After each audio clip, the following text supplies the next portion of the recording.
Temperature of 103, but it's football time in Alabama again. Parker and Vestavia kicking off the high school football season. Jim Dunaway, Chad Pilcher back with you again for a season of Vestavia football. 30 minutes in our pregame show tonight, counting down to kickoff. Chad, quick summer, man. It feels like we were just wrapping up a great season last year. Yeah, it's hot. You've gone through the summer to get ready for this football season, and this is a football team that's been working really hard during that summertime period to get ready for this football season. After last season, an 8-3 finish, but left a bad taste in their mouth after a first-round playoff loss. So this Vestavia Hills football team's ready to roll. A little bit about last season, though. Some big wins. I remember it was a magical night here with the win over Hoover. And then you blasted Auburn, but then you lose to Auburn in the playoffs there in a game that Vestavia led by a lot early on. Yeah, it's a season when you look back at it, there are a lot of positives that come out of it. Number 2 at the end of the season in the rankings. That's the highest Vestavia's been in a very long time. They broke into the top 100 in the country in those rankings because of how well they played. And you talked about the big wins that this Rebel football team had. But then because of the way the playoff structure was set up, number 2 Vestavia went on the road to number 4 Auburn, jumped out to that big lead. But it was just such a talented Auburn team. They really controlled that second half and ran away with the ball game. So instead of what was a promising season for Vestavia, ended sooner than they wanted. We'll talk to head coach Robert Evans coming up here in a moment, and also the starting lineups. All that's still to come in our countdown to kickoff, and we'll get the teams running on the field, all the pageantry of the game. But as you're coming back for high school football here in 2026, a major change in the landscape of high school football. There's no more 7A classification. Vestavia is back to 6A. But it's still sort of the same group of teams, just with a different label. Yes, since 2014, the Alabama High School Athletic Association has had 7 classifications in the sport of football. But in the offseason, there was a vote by the AHSAA to remove the private schools, to separate them and give them a separate classification. So now there's 2 groups of private schools, and it's gone down to 6A among the public schools. So Vestavia, after being in Class 7A last year, now is 6A. Parker, who they'll play tonight, actually won the 6A state championship 2 years ago. Now they're down in Class 5A. So everything shuffles up a little bit, but as far as the Class 6A goes, it's those same 32 teams, give or take a couple, based on student population. And you say the same 32 teams, but the playoffs have expanded. We talk about playoff expansion all the time in college football now. They didn't take long to expand in the AHSAA either. It's a bigger playoff field this year. And I think this Vestavia-Auburn game was the perfect prime example of why that happened. After that game, having number 2 play number 4 in the first round doesn't feel right in any sport that you would play. And Coach Robert Evans led a group of former 7A coaches to really talk about how can we modify the playoff bracket to make it make more sense. Because the reality is, in the last several years, the Birmingham region, which obviously Vestavia Hills plays in, and then the Auburn-Montgomery region have been the 2 strongest. The Mobile region and the Huntsville region have not been as good. And so now you expand it where the top 6 teams out of every single region get in the playoffs. The top 2 teams from each region get a bye. So you're going to have 24 out of the 32 teams make the playoffs. But ultimately, I think from a competitive balance standpoint, the way that plays out will make a lot more sense and give the better teams an opportunity to play a little longer. And if you're watching as a Vestavia fan tonight, tuned into our broadcast, as we hope you do all season long, remember to like and subscribe while you're here on our YouTube channel. That helps us out in the long run. The opportunity for Vestavia to make the playoffs has grown, but this is a good football team. I don't care if the playoffs were as 4 teams, 8 teams, 16 teams. This team is senior laden. It's a stacked team. A lot of people back familiar from last year.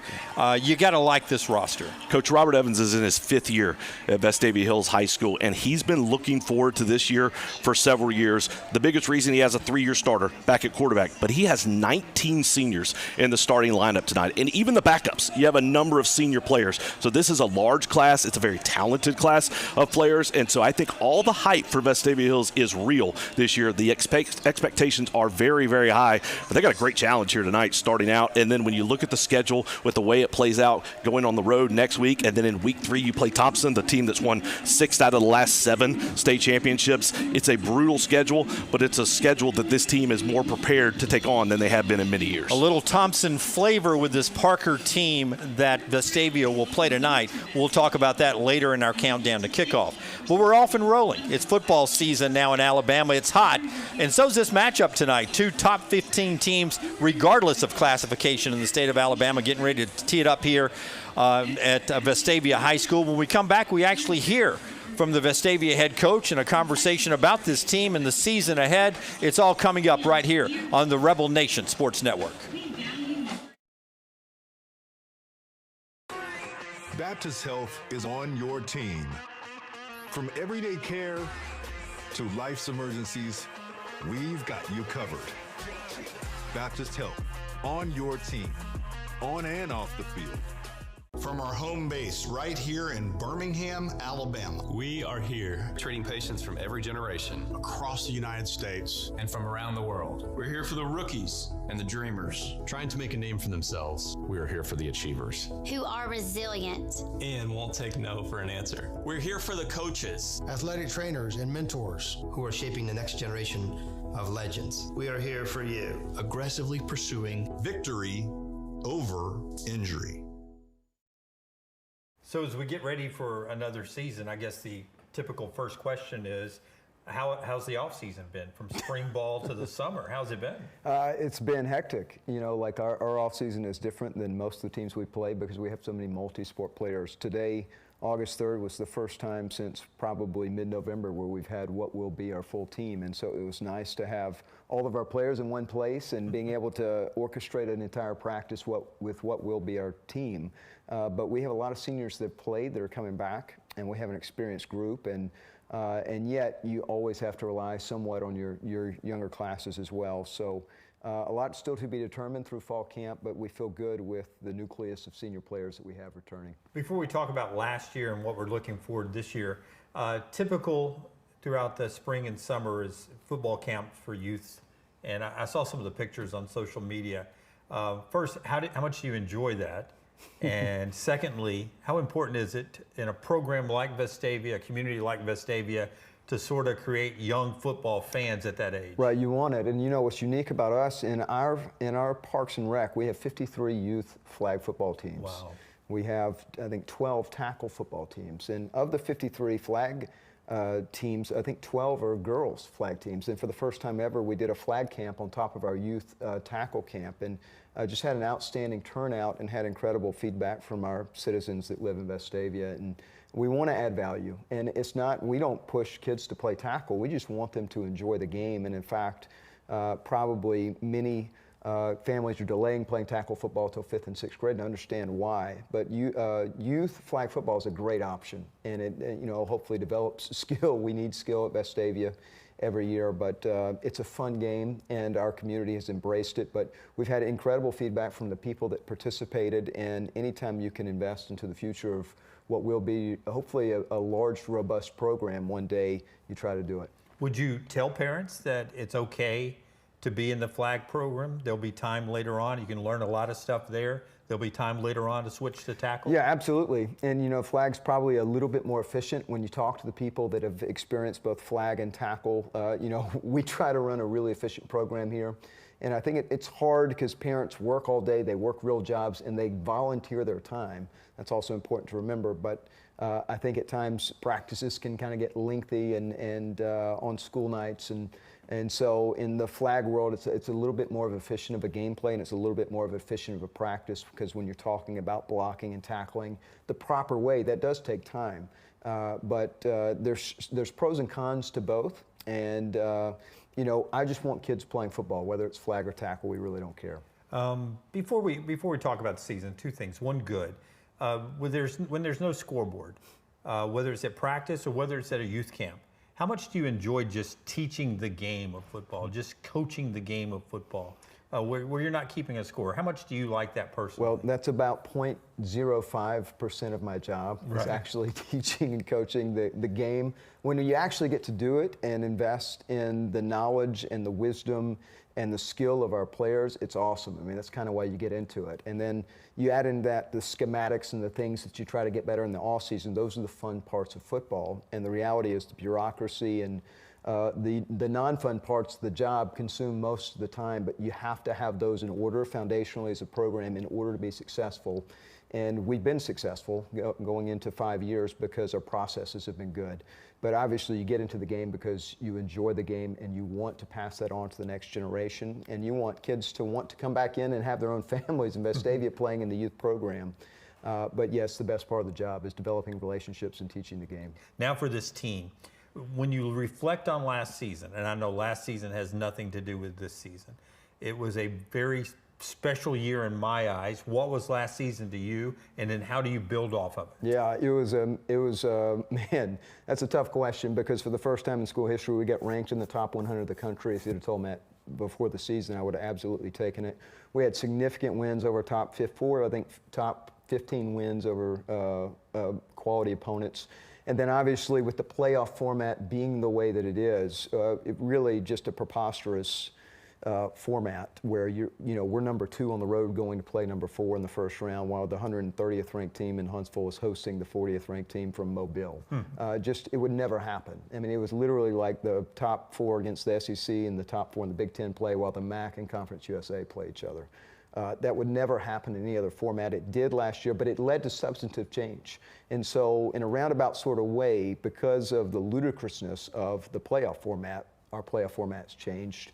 And Coach Sessions and I helped spearhead an effort and universal support amongst 7A, now 6A coaches to go from 16 to 24 teams in the playoffs. And so that helps us in a roundabout sort of way. It gives us more leeway with our schedule it gives us more margin of error, which is good. But all that to say, the way our region is shaping up this year, we could be the 2 seed at the end of the regular season if things went our way and we stay healthy. We could be the 7 seed if things didn't go our way and we didn't play well.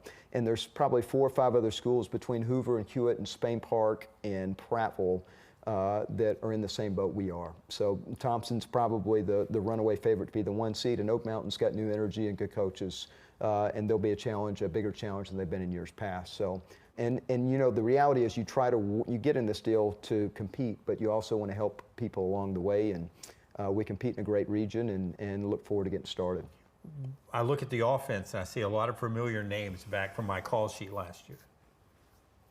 Charlie Taff is the first one, right? I mean, Charlie's a 4-year player. Luke Stubbs is a 4-year player for us.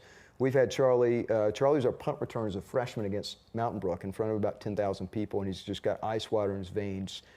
He's not a vocal leader, but kids resonate to him and to his leadership style. He has a really humble, bravado type about him where he's just an alpha, but he doesn't have to say it, and he carries himself well. But if he has a big year and stays healthy, we have a big year and have a chance in the playoffs. And then we have probably our best offensive line. We'll start 5 seniors, and our 6th and 7th guy are seniors. We're just senior-dominated offense. Grayson Harper and Luke Stubbs obviously are the 2 big weapons for us, and then we'll be running back by committee. With about 3 or 4 guys getting carries, and all of our people. We're like a NBA offense where all 5 people shoot threes. Everybody in our offense is a skill player, has to run the ball. It's just the way we operate and the way we're going to have to be this year, and hopefully we can stay healthy and be a unique challenge for people because we're going to have to score points to win games. And I'll end on the defense because you're a defensive-minded guy, and I always wonder, is the defense ever good enough for you? No, no, holy smokes. We've done a really big deep dive this offseason. The fun part of the offseason is trying to get better, but when you give up 50 and your season ends the way it did, it's like you really take a hard look at your processes, and there's some things we need to do better. And unfortunately, or fortunately, however you look at it, we have 4 or 5 good starters returning. But I'm concerned going into the season with our depth up front and our depth in the secondary, and we've had to move some people from offense to defense to get our most athletic team on the field.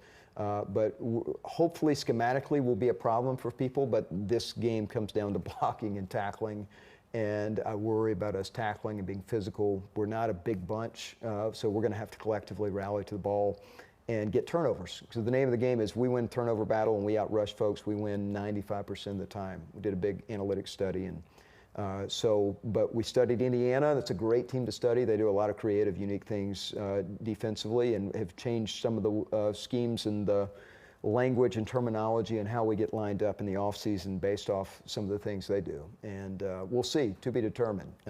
So you never know going into the season, but I know our schedule's loaded with talented athletes, talented transfer quarterbacks. All 3 of them, the first 3 games, have all grew up somewhere else and now are at different schools playing, and 2 of the 3 are committed to Alabama. So you don't see that very much often in high school football, but we'll look forward to the challenges at hand and presenting our own unique style.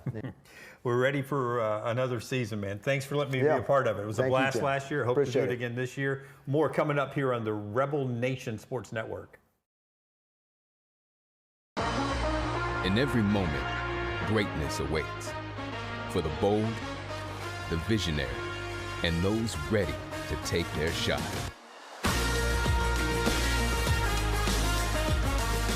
Here, we don't chase success, we define it.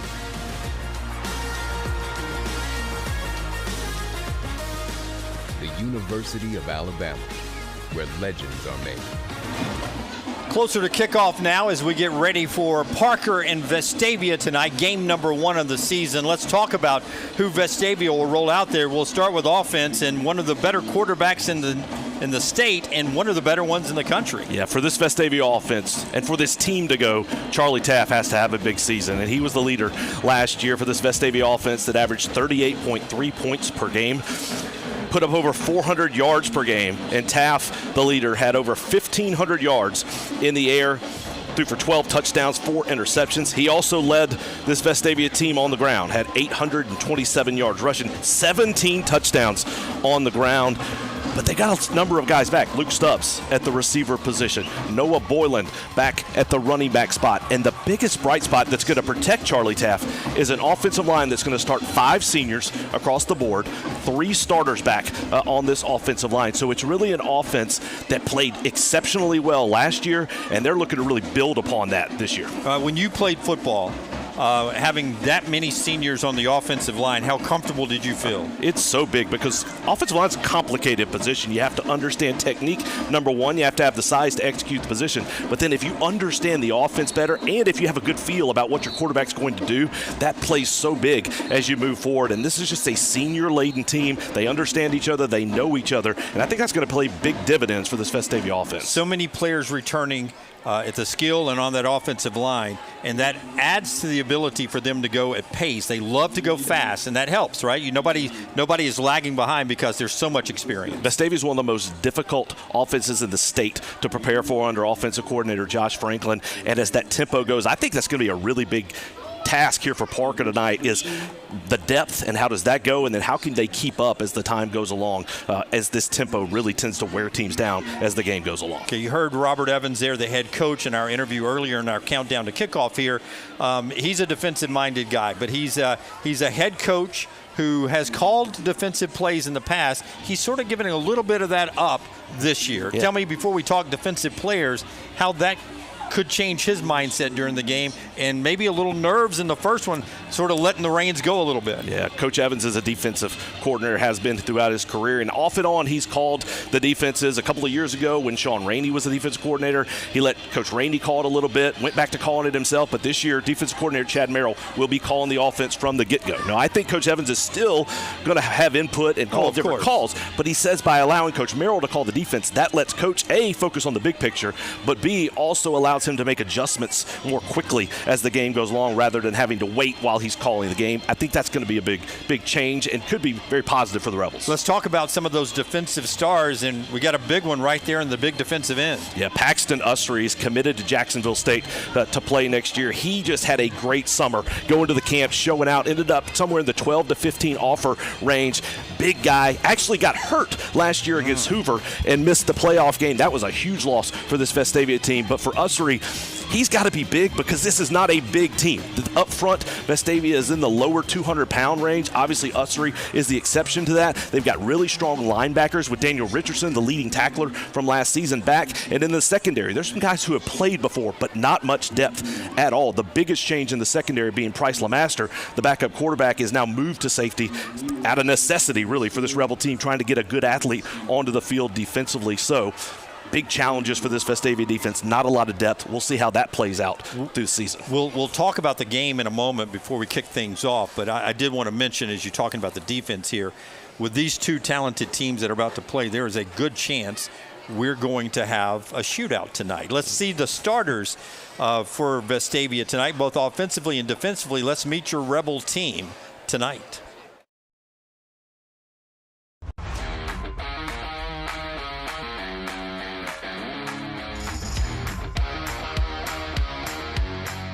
Sloan Morgan, junior, kicker.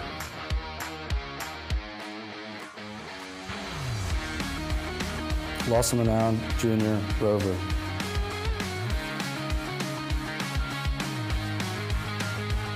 Jane Copley, senior, defensive line.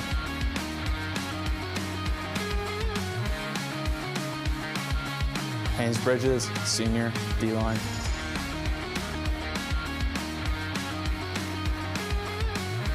Paxton Ussery, senior, defensive end.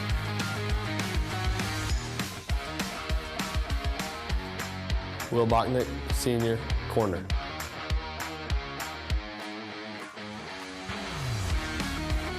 Carson Creel, senior, corner.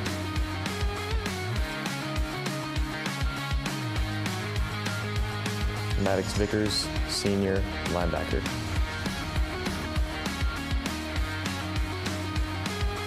Nick Williams, senior, linebacker.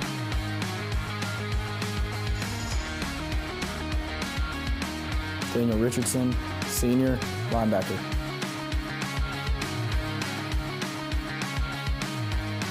Luke Harper, senior, safety.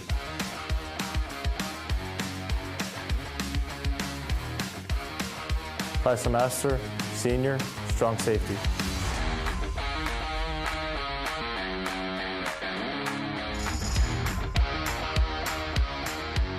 Copeland Styles, senior, offensive line.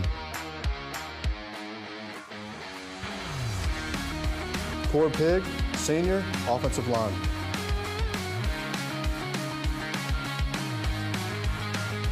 Jackson Deal, senior, offensive line.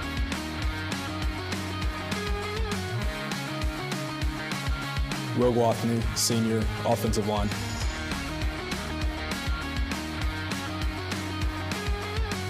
William Hurt, senior, offensive line.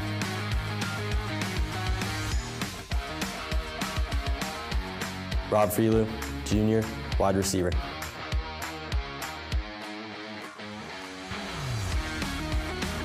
Braxton Hunt, junior, tight end.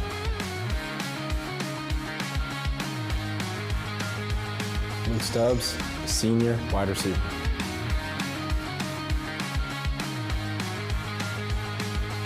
Grayson Harper, senior, H-back.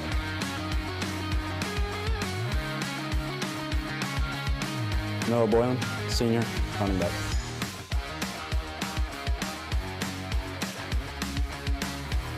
Charlie Taft, senior, quarterback. Baptist Health is on your team. From everyday care to life's emergencies, we've got you covered. Baptist Health, on your team, on and off the field. There are no shortcuts on the road to success. It's forged by confidence, purpose, and determination.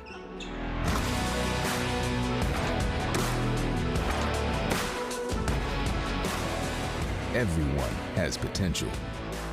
Few have the power to unlock it.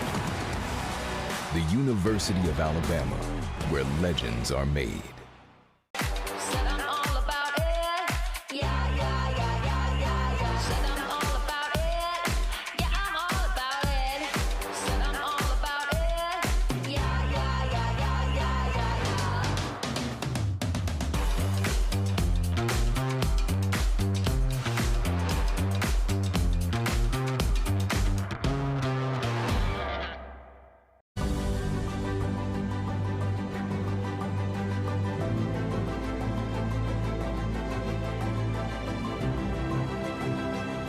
For more than 50 years, Senator Jabba Wagner has served Alabama with honor and called Vestavia Hills home.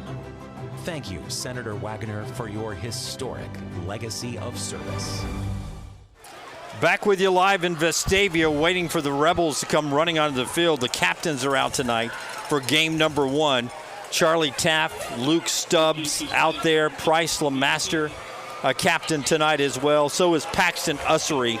So many seniors on the team, and you see some of them walking out the coin toss. So Vestavia in their red tonight with the silver breeches. Great looking uniform combination. All white with the purple helmet for Parker. This Parker team's good, and I mentioned the fact their new offensive coordinator came from Thompson. They run a little bit of the Thompson offense. Thompson offensive coordinator, defensive coordinator from Hueytown, and they are in year 7 under head coach Frank Warren, and the work that he has done has been phenomenal. He is 58-19 in the prior 6 seasons here at Parker High School. 14-1 back in 2024. They won what was then the Class 6A state championship. The year before, they were in the semifinals, and then last year they were ranked number 1 in Class 6A for most of the season, and then ultimately lost in the second round to Muscle Shoals. Lost 17-14. It was a game they led 14-7 at the half. But this program, not only what they've done on the field, but there are kids that are just players all over this field. 6 of their starters on defense are going to go play at D1 schools. You see those guys right there. They are big, they are fast, they are strong. A couple of years ago, Naeem Offord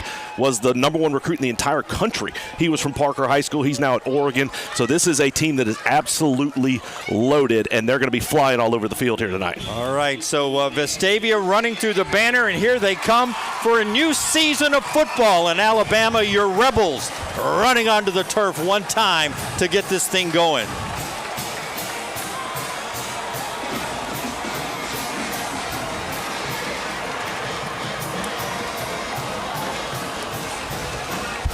And Chad, when you talk about this Parker team, the people I talked with said one word to describe their defense: violent. Yeah. They are, because of the way they fly to the football. They will hit you, and they are great athletes. And I think that's going to be what's really interesting here in this ball game. Vestavia's strength is their offense, the tempo with which they go. We talked about Charlie Taff and what he's going to do with this offense and the skill players. 8 starters back on offense for Vestavia. But then for Parker, this defense is big. It is strong, and they've got some guys that will just absolutely come up and hit you. The guy to watch tonight for me, Anthony C.J. Craig, number 4. He's only a junior, but he's got offers from Alabama and Auburn and Notre Dame and Miami, and you get the picture. This is a kid that's going to go play wherever he wants, and he looks the part. Just watching film, getting ready for this ball game, he looks like the real deal. And you know, we've noticed lately, Oregon, Ohio State, they've been coming into central Alabama, the Birmingham City area, and pulling out some talent as well. So with the NIL world, not everybody's choosing between Alabama and Auburn in the state anymore. They're going to not even just SEC schools. They're going anywhere they want to go, and that's the kind of talent you see in C.J. Craig there on that Parker sideline. This Parker team, a playoff team last year, they went to the second round. You have some keys to the game. I know you always have them for me. What are the keys to a Vestavia win tonight, in your opinion? So when you think about Vestavia coming into this ball game, I think they've got to control the tempo of the ball game. That's really the idea. Ball control. Offensively, really making sure you're maintaining it, staying on the field offensively, and then try to wear down Parker as the game goes along, and then explosive plays.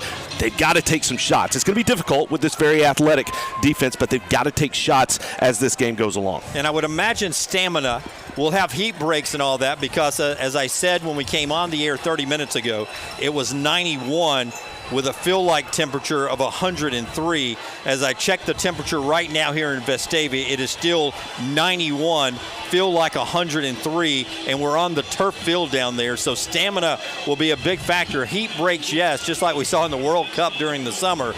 That's part of football in the South, but still, you're going to have an offense for Vestavia that'll like to run, and run at a pace, and it'll be interesting to see if Parker's defensive line and linebackers that are elite can keep up with that pace. That'll be something to watch. You said it a little bit earlier. We fully expect this to be a track meet. We expect this thing to be going up and down. Both sides have so many players on offense that we would expect a lot of points to be scored here tonight. And, hey, if it's football season, what more could you ask for? Stubbs and Mann are back for Vestavia in their red. Parker getting ready to kick this thing off tonight on the Rebel Nation Sports Network. We're underway for season 2026. Mann with it. He works it out across the 20 and gets it to the 23, and that's where Vestavia will take over. They love to have the football first. That's something Robert Evans believes in. He talked about, of all the things that you have to think about coming into a ball game, the one thing I don't have to put on my card is what am I doing? Because if we get the opportunity, we're going to take the football and we're going to go try to score. And that's what Vestavia Hills has done here tonight. Again, we talked about this defense. Number 8, Demetrius Terrell. He's on the near side defensive end. He's committed to Tulane. And then watch the other lineman, Robert Taylor, on the other side, number 1. He's committed to Arkansas State. 4 defensive linemen big down there, and they got an edge rusher stacked in there, 5 on the line. And Taft's going to take the snap and call his own number up the middle, and being pushed forward there for about a 5-yard gain on the first play. And we got a flag that comes in late there. So Vestavia wants to go tempo. They're not going to be able to do so on this play. See what the call is with the official as he makes his way to the camera. Face mask. That was that, right in that area where you're getting pushed by your lineman and you're reaching in there trying to grab the ball handler, and you end up getting a face mask for Parker, and that's going to be some bonus yardage and a first down for Vestavia after the first play. That's one of the advantages of Charlie Taft, who we talked a lot about last year, plays a lot of baseball. He's an improviser. He calls his own number when he sees the numbers in the box right. Big shift there, 2 players for Vestavia. Here's a 3rd player now in motion. And Taft is going to keep it.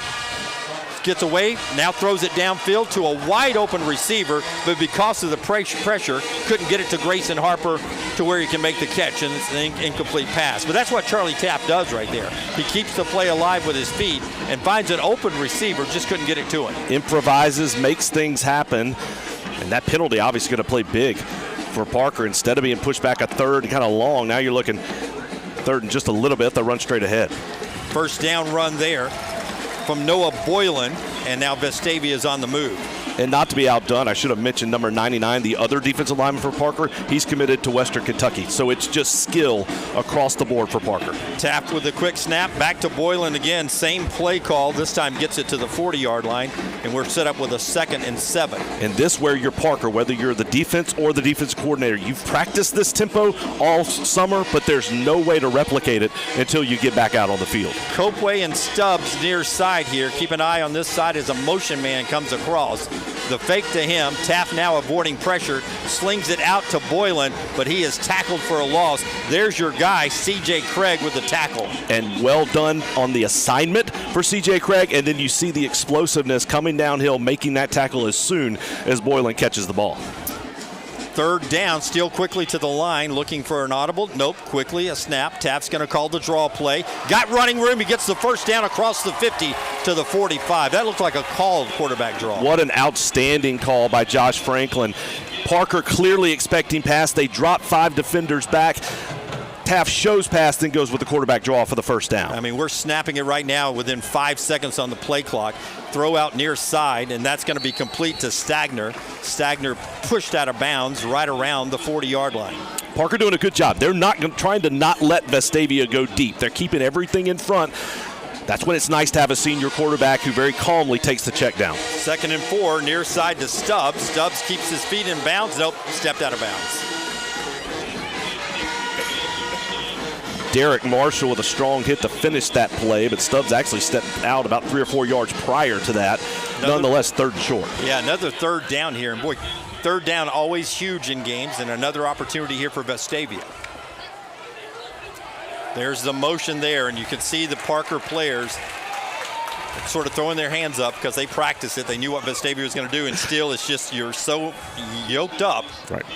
You're going to jump off. And because of the tempo, you're used to them going so quickly. So then when that offensive line shifts, you've had to get off on that first sound the entire time.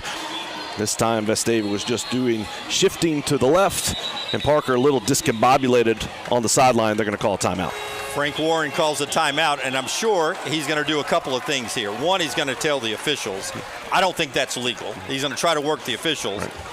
And then he's also going to say to his players, guys, we worked on this all summer long. We know they're going to do this. You're exactly right. You can see Coach Warren, he's out at the hash marks yelling at the officials. I told you before the game they were going to do that. I told you it wasn't legal, and they did it, and they got us. And now he's going to turn around and do exactly what you said to talk to his team, because that's something that Vestavia Vestavia does. A couple of penalties in the early going have really hurt Parker on this drive. First was the face mask that gave Vestavia the extra yardage, and then that offsides against Parker that gave them the first down. But it's been a good tempo. I will say nice decision-making by Charlie Taff. Instead of forcing something down the field, he's taking the short drop-off passes. He's moving the ball down the field, and good field position, 1st and 10, as Vestavia is inside the 35-yard line. Frank Warren still working the officials over on that far sideline. He believes, and you maybe later on if we get some time, you can explain to me why opposing coaches think that's an illegal play or whatever, but the shift works a lot even though the other team was prepared for it. Men in motion now as we get set. First down for Vestavia as they work from the 33 of Parker on the opening drive of the game. Another running play, Boylan with it down to the 24-yard line, and he carries the pile of 3. Check that, that's Stagner. Stagner's a guy that didn't get a lot of carries last year. He's moved into this running back by committee group, and that's what we're going to see. You're going to see a number of different guys carrying the ball in the backfield for the Rebels. Great run by Carter Stagner, carrying 3 players at the end to get the extra yardage. They fake it to Stagner. Now the swing pass goes out to Stubbs, and he's got a little running room down to the 21-yard line. And that's where you see this violent hit there from Parker. No pushing out of bounds. They laid the leather. They lost track of Stubbs on that play. He was able to kind of drift out to the Parker sideline wide open. Nice job by Taft to find it, but once that ball was thrown, they were aggressive to get to the football.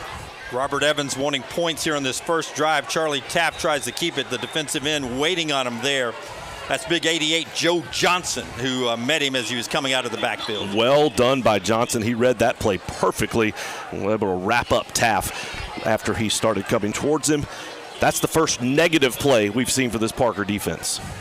Puts Vestavia behind the sticks now, 2nd and 12. Opening drive of the game, 8:14 to go in the first quarter. Drive started at the 23 for Vestavia. They're at the other 23 now. Pressure coming, screens it out, far side. That's Braxton Hunt with it, and he gets positive yardage inside the 15.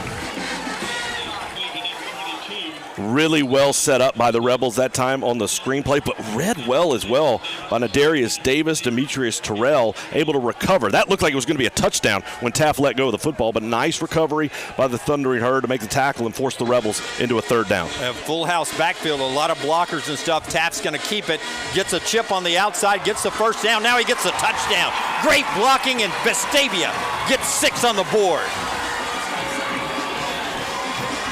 Charlie Taft is going to get credit for that touchdown in the stat sheet, but Braxton Hunt gets the assist. He did an outstanding job of being on the edge, just threw his arm in there just a little bit, that was able to allow Taft to get by, get a little space, and get into the end zone. Otherwise, that is short.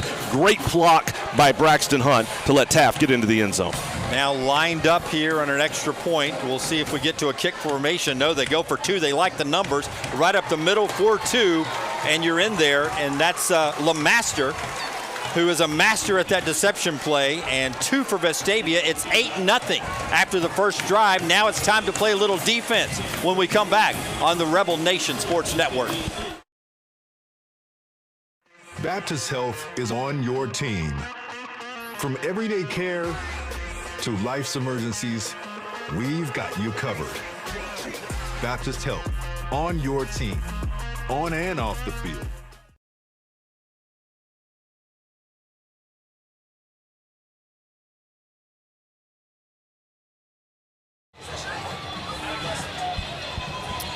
Back with you at Vestavia. Great opening drive from the Rebels to put 8 on the board. The key there was some big 3rd down plays, 3 of them. 3 plays. Charlie Taft, your senior leader, making decisions, and then people executing offensively for the Rebels. We said it before, Braxton Hunt with a big block. That's what sprung Charlie Taft into the end zone. We saw Vestavia be aggressive, go for 2 there. I wouldn't be surprised to see Coach Evans be aggressive here, try to make something happen. Vestavia believes they're going to have to outscore Parker. Maybe you see a little something aggressive in the kicking game here, just early in the ballgame. 13 plays, 77 yards. Parker's got 5 guys lined up on the 50. Vestavia can onside kick it about any time they want to, but they kick this one away deep. 3 deep guys, but the kick's going to get to the end zone, so no return. And Parker will start at their 20. And for Parker, they're going to be led by number 6, quarterback Rikavion Goldsmith. He's a transfer from Hoover High School, came over and is a good-looking kid as well, somebody they think very highly of, played really well in the spring, and expect him to be athletic. He can just go make plays. He can throw it really well, but can also use his feet. And so this is going to be a fun quarterback to watch here tonight. He's got the bright orange cleats, so it'll be easy to find him. And big receivers in Millhouse and Edwards out on the edges. This will be a big-time offense to watch tonight. Fake the run, little inside screen pass, and off and running is Parker. The tackle is made short of a first down, but flags are to come in. You're going to get a face mask on Vestavia. Much like you got on the first play to start the Vestavia drive, Parker's going to get the bonus yardage here. Vestavia, you see the athleticism already. That could have easily been a tackle for only a 1-yard gain. Instead, turn it into 9. Then you're going to add a penalty on the end. So a big start for Parker. Yeah, Zalen out there with a big run for Parker. And so they'll march that one. That's a 15-yarder all the way out to the 44-yard line. And that's Parker's first down after one play. And quickly they picked up 24 yards on the drive. Defense is going to be something to watch this year for Vestavia. Can they hold their end of the bargain? Getting tested in this very first game. Handoff right up the middle, trying to challenge this Vestavia defense as that run goes right up the gut. And you see the way that this Parker team finishes drives, lowered shoulders. Maddox Vickers came up to make the tackle, and he absorbed that hit. 2nd and 5 now for Parker. Pass out near side. Caught and running for a first down for Parker. That's down to the 40 of the Vestavia Rebels. Cameron Murphy on the reception. Great speed, man. Makes the catch, and then before Vestavia could corral him, he's already down to the 40. That's what makes this such a great opening game for Vestavia. This looks like a Thompson-type team. A Thompson, obviously the offense very similar, but also the players that they have on the field. Bunch formation at the top. Bad snap, but then it's handed off. And a big run on the go. There goes Jeremiah Jackson all the way to the end zone. Touchdown, Parker. That kid's going to play at South Alabama tonight. He's playing at Vestavia, and he's got the Bison with a touchdown.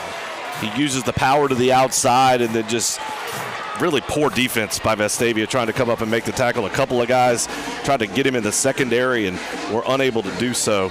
So a nice drive by Parker. And the thing that has to worry you from a Vestavia standpoint is they were getting 8, 9, 10 yards down the field before you even saw anyone in the screen there with an opportunity to make the tackle. So really strong drive to start the ball game for Parker. Vestavia made a 2-point conversion. Parker is not going to try to chase the points. The extra point is up, and it is good. So we're 8-7, Vestavia up by 1, but with 6:54 to go, it is exactly what we thought it would be. A shootout already. Each team's had one drive, each team one score. Back in a moment on the Rebel Nation Sports Network. Company, we've been building and remodeling homes in Vestavia Hills since 1986. That's back when shoulder pads weren't just for football. This isn't just where we work, it's home. We live here, we raise our families here. Our kids all wore the Rebel jersey under these Friday night lights. That's why we care so deeply about what we do. Quality, craftsmanship, and community, that's what we're built on. 8-7 in the first quarter of the first game. Two top 15 teams, regardless of classification. Vestavia and Parker tonight.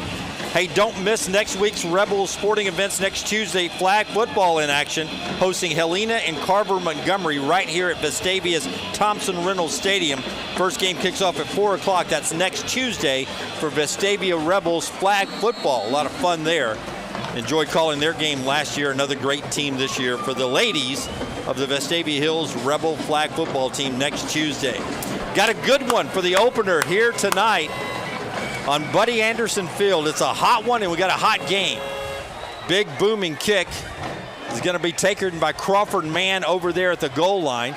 Mann is out across the 20, 25 to the 30.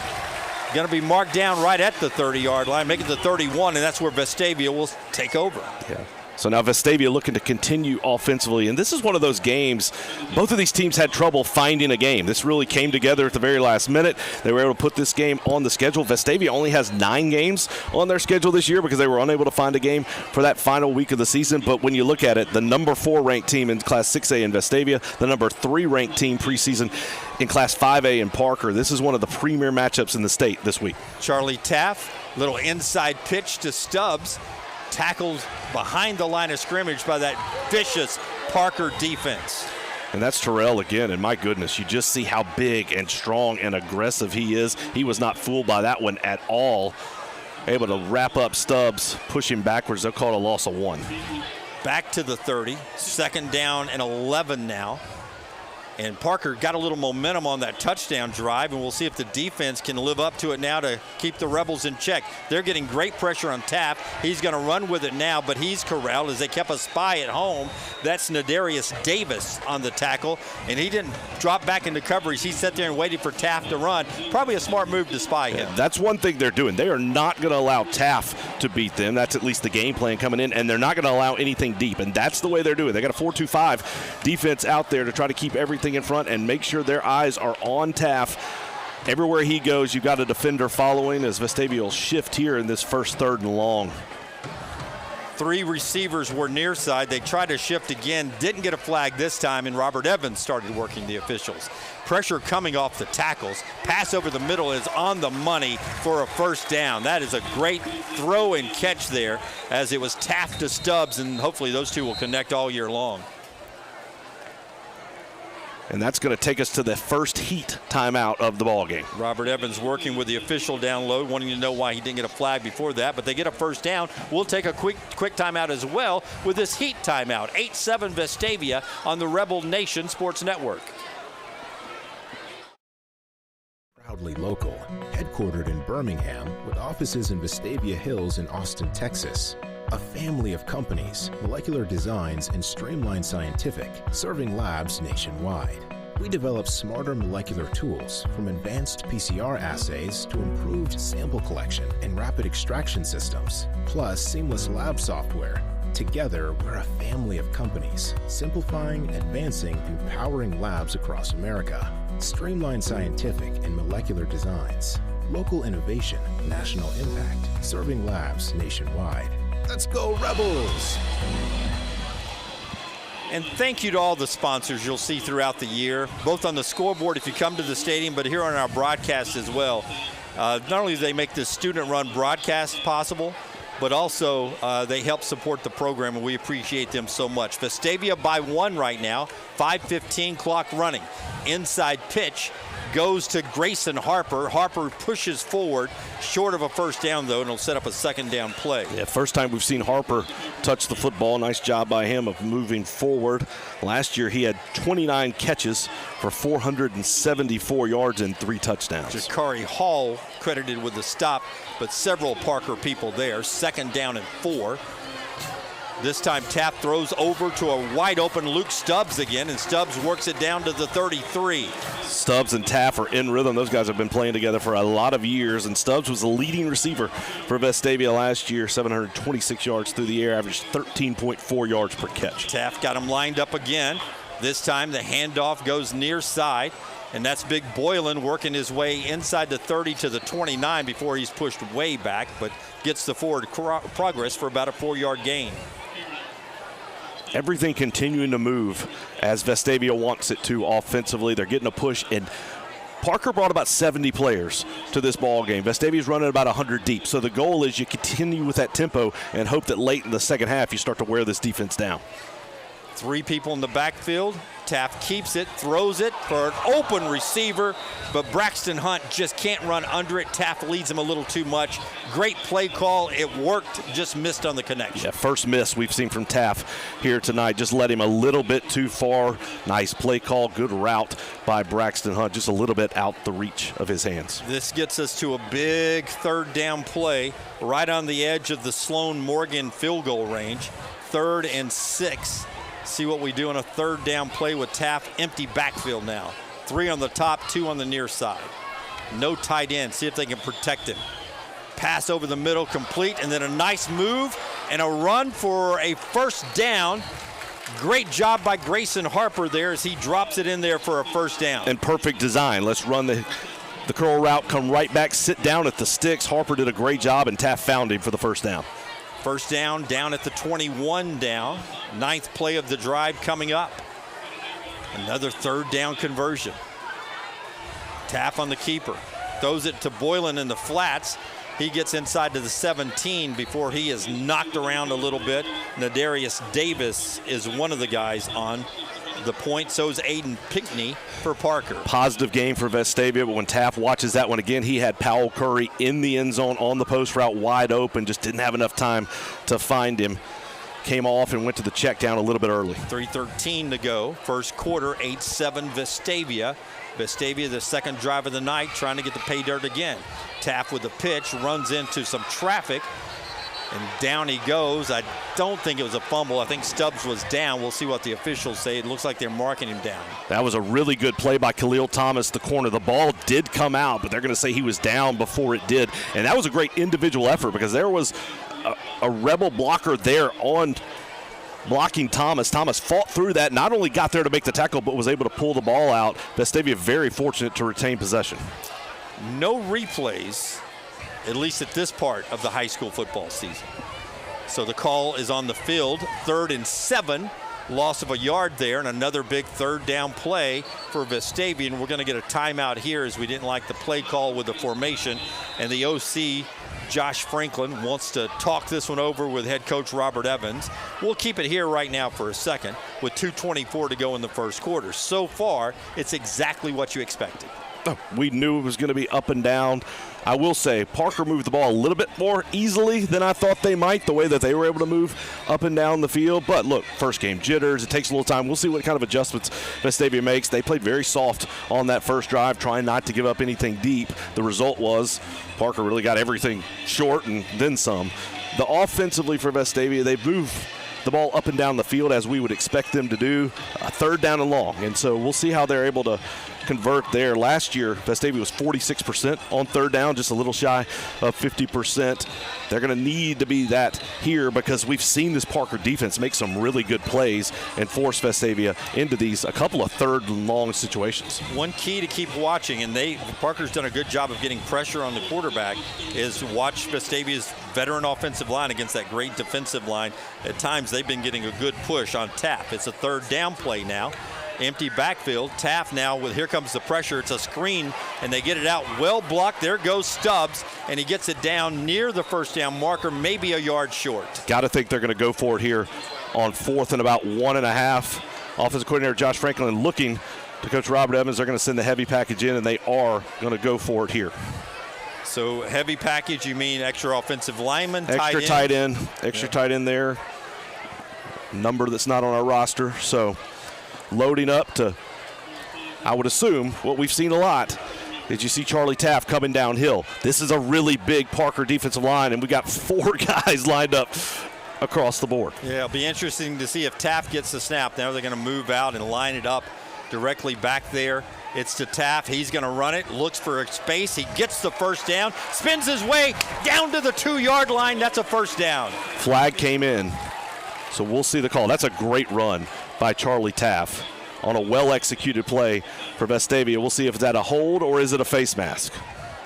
Charlie Taft's having to put his helmet back on, so I'm guessing it's going to be a face mask.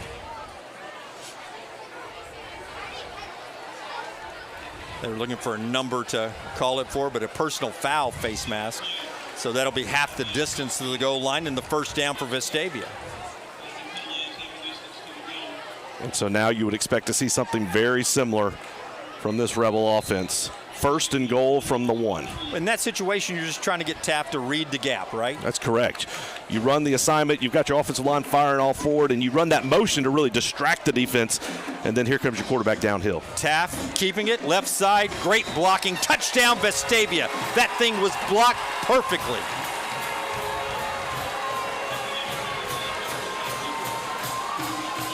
We've seen everything we thought we would see from this Vestavia Hills offense, moving the ball, and then the way that they finish drives or finish those short yardage situations are really, really impressive. Pick up the fourth down conversion with Charlie Taft running the football, and then pick up the touchdown with Taft doing the same. Okay, this time they're going to call, since you have the point advantage, they're going to call Sloan Morgan over to kick the extra point. LeMaster will hold. He is also a backup quarterback and now a senior safety who also ran the two-point conversion in. The kick is up. It is good. And it's 15-7. Vestavia with $1:13 to go in the first quarter. Off and running. A great game on the Rebel Nation Sports Network.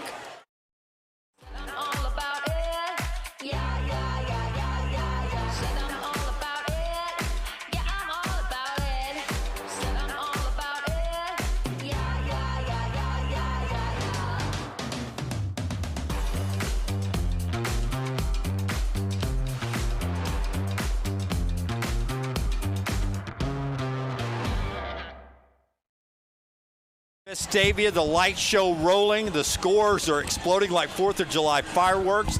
The heat's still here, and we've got a hot game with Vestavia at 15, Parker 7.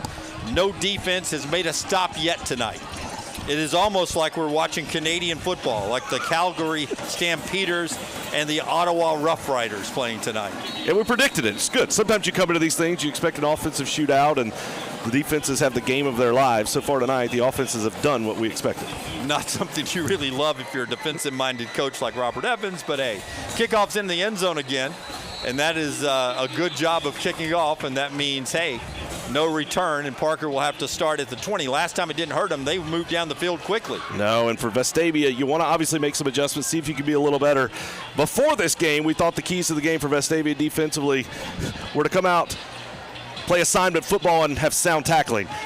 They may have played assignment football. They did not have sound tackling on that first drive, but it's really, really hard with this athletic Parker offense, and so we'll see how that goes long, but it's going to be really important to be in the right spots. 5 returning starters for Vestavia on defense, but a lot of guys who have never played before, and they're getting their first kind of trial by fire here tonight against this Parker offense. Play clock inside at 10. Rakavion Goldsmith, the quarterback, changing the play. Play clock at 3, at 2, at 1, and we get a timeout by Robert Evans with 2 on the play clock. And I wonder if there's a misalignment there or what, but that's a late. I mean, I thought Parker was going to struggle to get the play off. Coach Evans ultimately just felt nervous about the lineup that he saw and about the assignment. You saw he had a trips to the high side of the field or the far side, top side of your screen.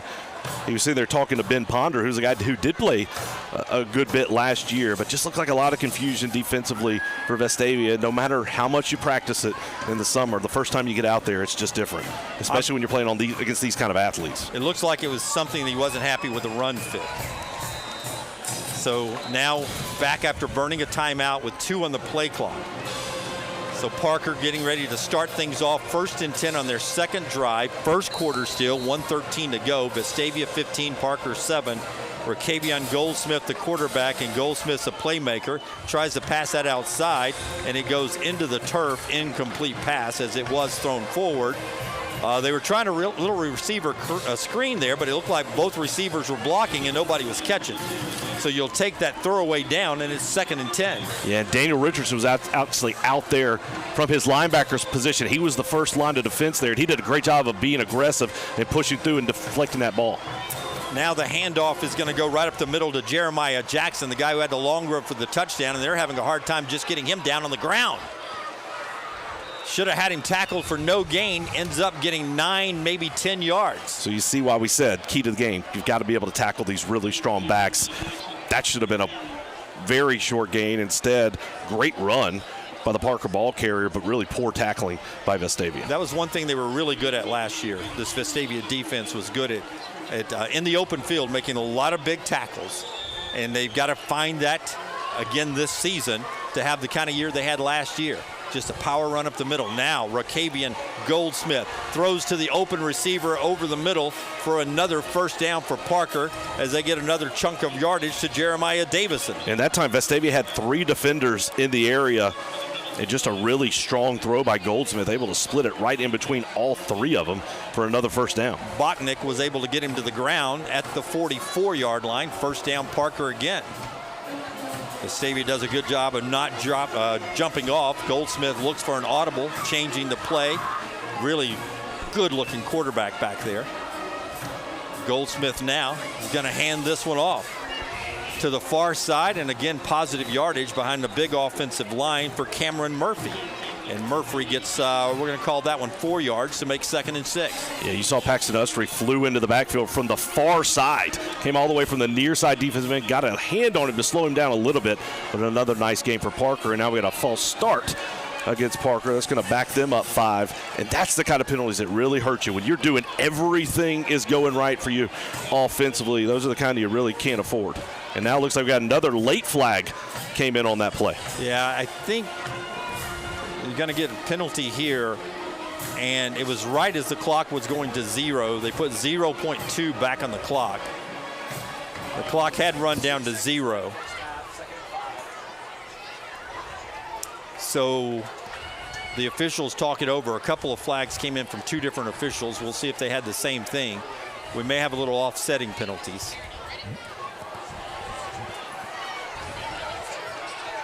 Okay, they're backing one up 5 yards for Parker for the jump. And then unsportsmanlike conduct on Vestavia. So that'll be 15 yards and a first down. So that was the second flag you saw. I don't know what the flag came for, but that's why you had 2 flags. And that's the kind of play for Coach Evans you're not going to like, just undisciplined for the Rebels after you got a break from Parker jumping off sides, puts them in a long situation. Instead, the unsportsmanlike gives them a first down, and so that's how we're going to end this first quarter. First quarter ends 15 for Vestavia, 7 for Parker. No defense has made a stop yet. Only the clock stops Parker in the first quarter. They'll pick up that drive when we come back for the second quarter on the Rebel Nation Sports Network. Base right here in Birmingham, Alabama. We are here treating patients from every generation Across the United States and from around the world. We're here for the rookies and the dreamers, trying to make a name for themselves. We are here for the achievers, who are resilient and won't take no for an answer. We're here for the coaches, athletic trainers, and mentors who are shaping the next generation of legends. We are here for you, aggressively pursuing victory over injury. Folks at Andrews Sports Medicine back with us. Unfortunately, we're already working overtime at local colleges from their spring scrimmages or their fall camp scrimmages. Hopefully not a lot of injuries for your favorite college team until we get to kickoff. You see Robert Evans on the near side still working the officials, wanting to know what the unsportsmanlike penalty was. And who was on, what was done, and all that. Still, both coaches doing a great job of working the officials. It's what you do. Get ready. They've had the whole summer and whole offseason to get ready. Haven't been able to do that in a while. And so you're right. Both of these coaches have been in mid-season form. God bless the officials, man. We don't have enough of them. If you ever want to do it, they're looking for officials in the AHSAA. Do it if you are able to do it. It's a thankless job on most Thursday and Friday nights. Back to action we go. The handoff comes near side, and a good run for the guy I've got is their number 2 running back, Cameron Murphy, but he looks as good as the big guy, Jeremiah Jackson, to me. Yeah, and a really nice play that time. Lost him now from his defensive line spot. Gets in on that tackle, and then Nick Williams, the 3-year starter at linebacker, was able to finish that one off. So Murphy and Jackson, they've combined for a couple of big runs tonight. Both offenses at 100 yards or plus in just the first quarter. Handoff again to their 3rd running back as they try to work the depth here. And that play only picks up about 3 yards, and Parker's going to be faced with a 3rd down as Taylor Smith couldn't get the first down yardage. Yeah, Ussery and Manown on the tackle. Yeah, and that was a violent finish for those two. Got in there, really got a great strong push. And this is the first 3rd and long we've seen for Parker here tonight. 3rd down, and we'll call it 7. Soft, high snap, throw out to the flat. It's going to be incomplete. They couldn't pull it in, and now a decision on 4th down at the Vestavia 38. That's sort of in go territory. You would think, especially with the way that they've done. That's the first time Vestavia brought pressure. Nick Williams came from the linebacker spot. He and Ussery were in the backfield. That forced Goldsmith to get rid of the ball before he wanted to do so, and Smith was unable to hold on to it. But Parker's going to keep the offense on the field. That's what Taylor Smith's known for Parker, catching the ball in the space. He just couldn't pull that one in. 4th down play. Let's see if the Vestavia defense can get off the field here. Shotgun formation. They send Jackson out to the flat. Now Goldsmith's going to run with it. Looks to get the first down yardage right at the marker. He dives, and he gets the first down to the 30-yard line. Great run by their quarterback, Rakavian Goldsmith. Just being an athlete. That was a great play by Goldsmith. Wanted to go down the field, well defended in the secondary by Vestavia, and then just a little hesitation. And when you have a quarterback that can move like that, you can't fly up too fast because then he'll just throw the ball and drop it over the top of you. So a little bit delay by the Vestavia defense of coming forward, and Goldsmith's there to make the tackle. Maddox Vickers gets that tackle, and now Goldsmith slings it out near side. Great open field tackle there by number 9, Will Bachnick. That's the kind of tackling you need. You've got to make those kind of plays because that's the type of short route that can really hurt you if it turns into something long. But good, strong defense by Bachnick, being in the right spot, lowering his shoulder to make the play. That makes it now second, and we'll call it a long 7 for Parker as they've worked their way down to the 27. Handoff near side. A lot of running room. Great blocking aisle there for Jeremiah Jackson. He's got another gear, too. When he gets that little space to run, he can accelerate through the hole. He's a talented back. But that time, the Vestavia linebackers are just not getting off blocks. I mean, Parker is getting up to the second level. Great job by this offensive line, which you look at those guys, they are big. And they did a good job of getting through the line, getting to that second level, and just eating up the Vestavia linebackers. Bachnick had to come in and make the tackle again for him. So it's 1st and 10 from the 15. Blockers to the left side. They're going to give it to Jackson and run it that way. Open field opportunity, missed tackle, and finally a group of guys trying to bring him down. They finally do right at the 10, but 5 yards. 4 of that came after the first contact. Yeah, but another missed tackle for Vestavia. Came up, had a chance. That was going to be a 1 or 2 yard gain. Instead, these are strong backs, and these are athletes. And look, as we like to say in college, back in the olden days, hey, they're on scholarship too, right? So these are guys that can make plays, but Vestavia's got to tackle better. Lemaster and Ponder finally get him to the ground. Hand off to a different running back, now far side, fighting down to the 2 yard line. And they've got a host of players. That's Martrez Drake running the football down inside, and Vickers keeps him out of the end zone. And Drake came in this ball game with fresh legs, and watch how he finished that play. I mean, just lowered the shoulder, fought through for extra yards. First down, Drake gets it again, and there's the Vestavia defense in the backfield. A host of Rebels bringing him down at the 5 yard line. That play's going to lose a yard. Manow made the tackle. He took a shot. He's shooken up a little bit, as is Daniel Richardson. They were both in on that play. Well done by those 2 young men. Richardson and Manown meeting him in the backfield. Play loses a yard, actually just outside the 5. 2nd and goal for Parker. 8:45 to go. Vestavia with the 8-point lead. Straight snap goes to Murphy, fighting forward, trying to keep him out of the end zone. The push gets him down to the goal line, just short. Yeah, they actually blew it dead just outside the 1. Looked like his forward progress had stopped. It was a delay, but they finally blew it dead. Now you're looking at 3rd and goal from just outside the 2. Got to think for Parker, they see how this game's going too. This is 4 down territory, so you've got 2 plays in a row to get it in the end zone. I don't know if they named that play or anything, but I'll call it the purple push. Yeah, and they're coming to check on Richardson. He's been over, and Manown is as well. Both of those guys took shots, and you really worry about concussions. You see them walking off. Nice student body out here tonight on this hot night. 15-7, Vestavia leads it. And I tell you, so far for the scouting reports that anybody would put together for us in this game, it's been exactly that. Not one punt, not one turnover. It's just been a lot of offense. A lot of offense, impressive athletes running up and down the field. It's been fun to watch. So Manown's off the field, getting checked on. Vestavia about 210, 215 on that defensive line. Goal line power defense, but they run it outside.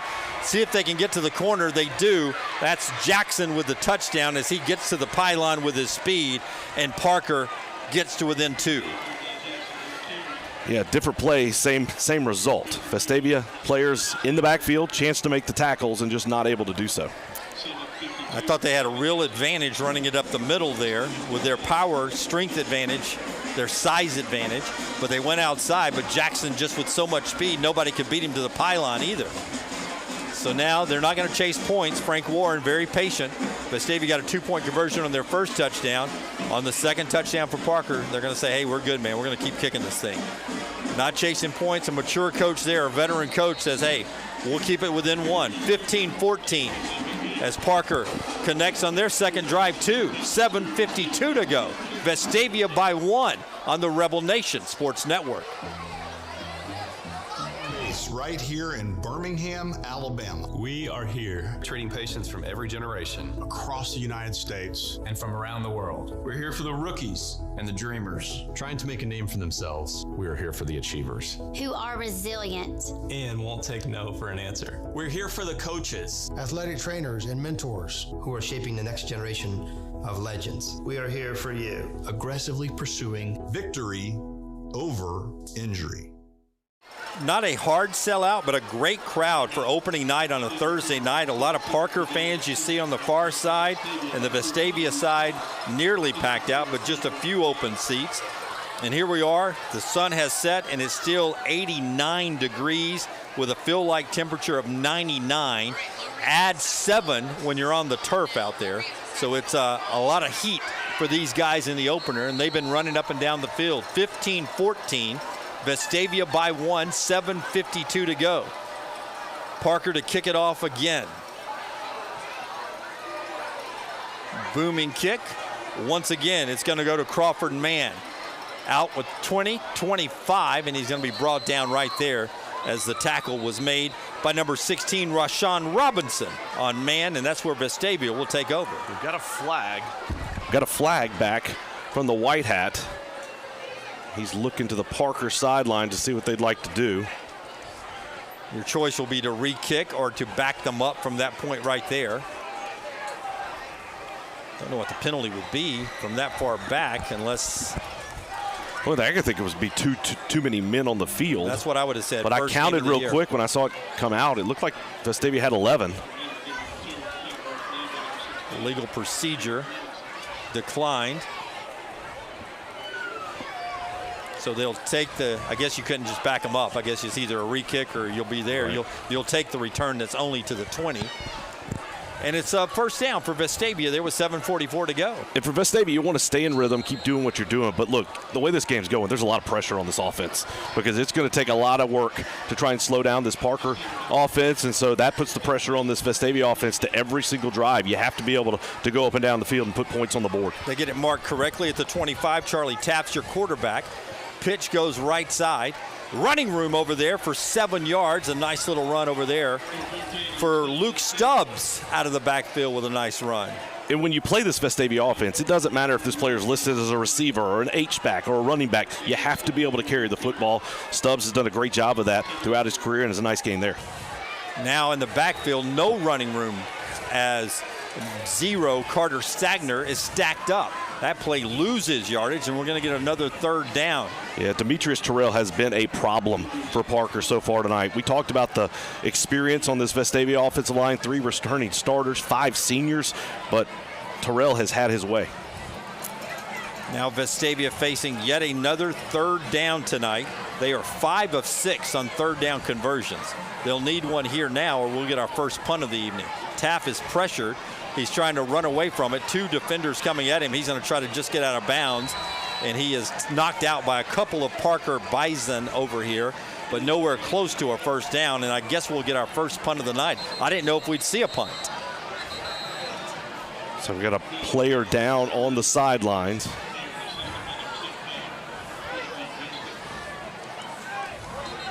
We've got a cramp. Cramped up on the near sideline. Parker trainer making their way over. Only about a 15% chance of rain tonight. I don't know if it was heat lightning or what, but did you see a little on the horizon there? Right. Right over the trees. I don't want to get James Spann or my buddy Stephanie Walker at NBC 13 upset with me, but I don't know if heat lightning is real lightning or not, but a flash in the sky over on the horizon there. It's dark now. I can't tell if there's a cloud blowing in or if that was just miles and miles away. We're high up, as you know, here at Vestavia Hills, and even higher in the press box. I think we can see 7 states from here. Parker's got 2 return men back. smart move. 4th down as Sloan Morgan is back to punt this thing. Morgan is a rugby-style kicker, runs it to the right. A whirvy-dervy kick that's going to take a great bounce, but picked up with that second defender over there, and then returned across the 40 to the 44-yard line before he's stacked up, and whistles will blow there. Another flag on the play. Big catch by Cam Murphy. That wasn't an easy one to handle, but Murphy was able to get it back before he was brought down by Clayton Cox on the tackle. That flag's going to be face mask, I'm afraid, again. Why do you get so many face masks in the first game? You played. Because you're tired. You're tired, and when you get tired, you reach, and your feet. You don't bring your feet as hard. You don't. It's just easy to reach when you're tired, and you don't have that extra effort. You just reach with your hands, and that's why it happens. That's the thing you always see early. 3 things. One is you'll see some penalties like that because you're just tired. 2, you'll see assignment-type penalties because you're not in the right spot. And then 3, you're going to see cramps. And we've seen a little bit of all of that here in this first half. Hot night. First down in Vestavia territory after the punt. Handoff goes to Murphy far side, very patient until he finds a little space to go forward and gets inside the 35 down to the 34-yard line. And we got a Vestavia player down as he was diving for Murphy and hit the turf hard. I don't know if he caught a foot to the face or what, but he is down. Yeah, that's Lawson Manown, who came off a little bit earlier and now stays down after that play. It's just the physicality of this ball game. And I think there's 6 minutes, 17 seconds left in the second quarter. Looks like they're going to go ahead and, well, I don't know if they're taking the heat timeout now or they're just kind of doing a injury timeout. Looks like Manown's grabbing his shoulder. He did. He went to the ground on a dive there. We were talking about, just the big hit earlier, and instantly you think concussion, but, just as quickly it could be a shoulder on that big hit down low. And then when you go back out in action, you make a dive and you land on it. That's when you know, I really have hurt my shoulder. Yeah, he's grabbing that right shoulder. You see the trainer walking with him into the blue tent. Don't forget Vestavia Rebel football on the Rebel Sports Network all year long, where you're watching us tonight. And listen, whether you watch it here live or you go back and watch it late on Friday night or Saturday morning or Sunday morning, we don't care, just as long as you watch it. And while you're watching it, like and subscribe. That helps it out. And don't be afraid to share it with friends and family members outside the area who can't make it here to Thompson-Reynolds Stadium. That's the most fun part of doing this for the last 5 years, is you hear from folks, whether it be grandparents or just people who went to Vestavia and moved off or know somebody on the team. They're watching from 8, 9 states over and get to be a part of this season. So thank you all for watching, wherever you are. But let us know. Shoot us a note. Let us know where you're watching from. It's always good to hear from folks. Yeah, and if you're a future game opponent of Vestavia and you're watching on a scout, don't go by my name calls. Occasionally I don't get them right. So that may hurt you in the long run. All right, 2nd down and 4 for Parker after the Manown injury. Quick pass out near side. Caught, great move, but we're going to get flags and maybe a grab and a hold on Parker as Travion Edwards, to help free his man, I think reached out and grabbed somebody, and that's the call. Daniel Richardson has been really good. They've moved him out on the edge. He's a linebacker, but he can play in space. He's very athletic, so he goes out there, especially when that has stacked formations on either side. Richardson's the one that's going and kind of fronting those up, and he did a good job of exploding through, try to get through the blocker who was wrapped up and held. And so a big loss of yardage there for Parker, and big for Vestavia, because again, with the way that Parker is moving the football, you really have to force him into these long situations. Clock running now.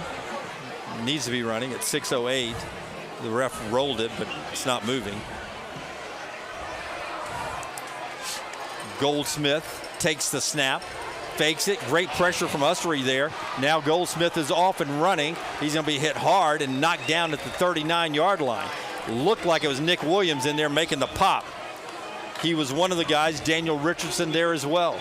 Good job by the defensive coming up and making that stop. Really nice by Ussery of getting in the backfield. We've seen him a couple of times really explode through. He's taken on double teams so far with this offensive line, but was able to get through it. And on that one, 3rd and 9. I was going to ask you if Ussery's the kind of guy that would draw the double teams most night.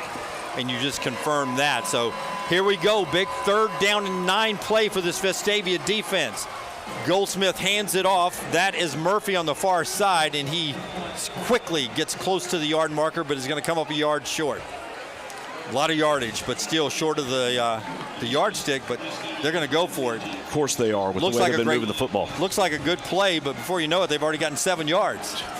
Yeah, and that's one of the better stops for Vestavia so far tonight. That's what I'm saying. It's hard to catch these guys at the line of scrimmage. Part of it's the blocking. Their line's blocking well, and the running backs are just so speedy, and Goldsmith's doing such a great job of designing the fakes. They go up the middle to Murphy, and they're stopped. Vestavia stops them. Murphy can't get there. Nick Williams, Paxton Ussery on the stop for Vestavia, and that's what you need. You just need, it's like tennis. You just need that stop. Daniel Richardson was in there as well.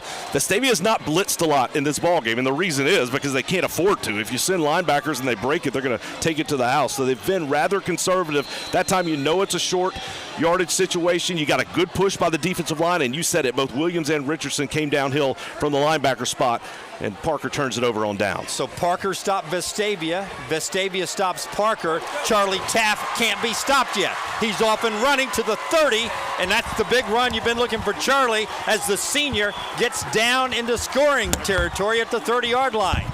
And that's what you need for Vestavia. You get a stop, you need a big play, and they go to their guy, Charlie Taft. A huge run to start this drive.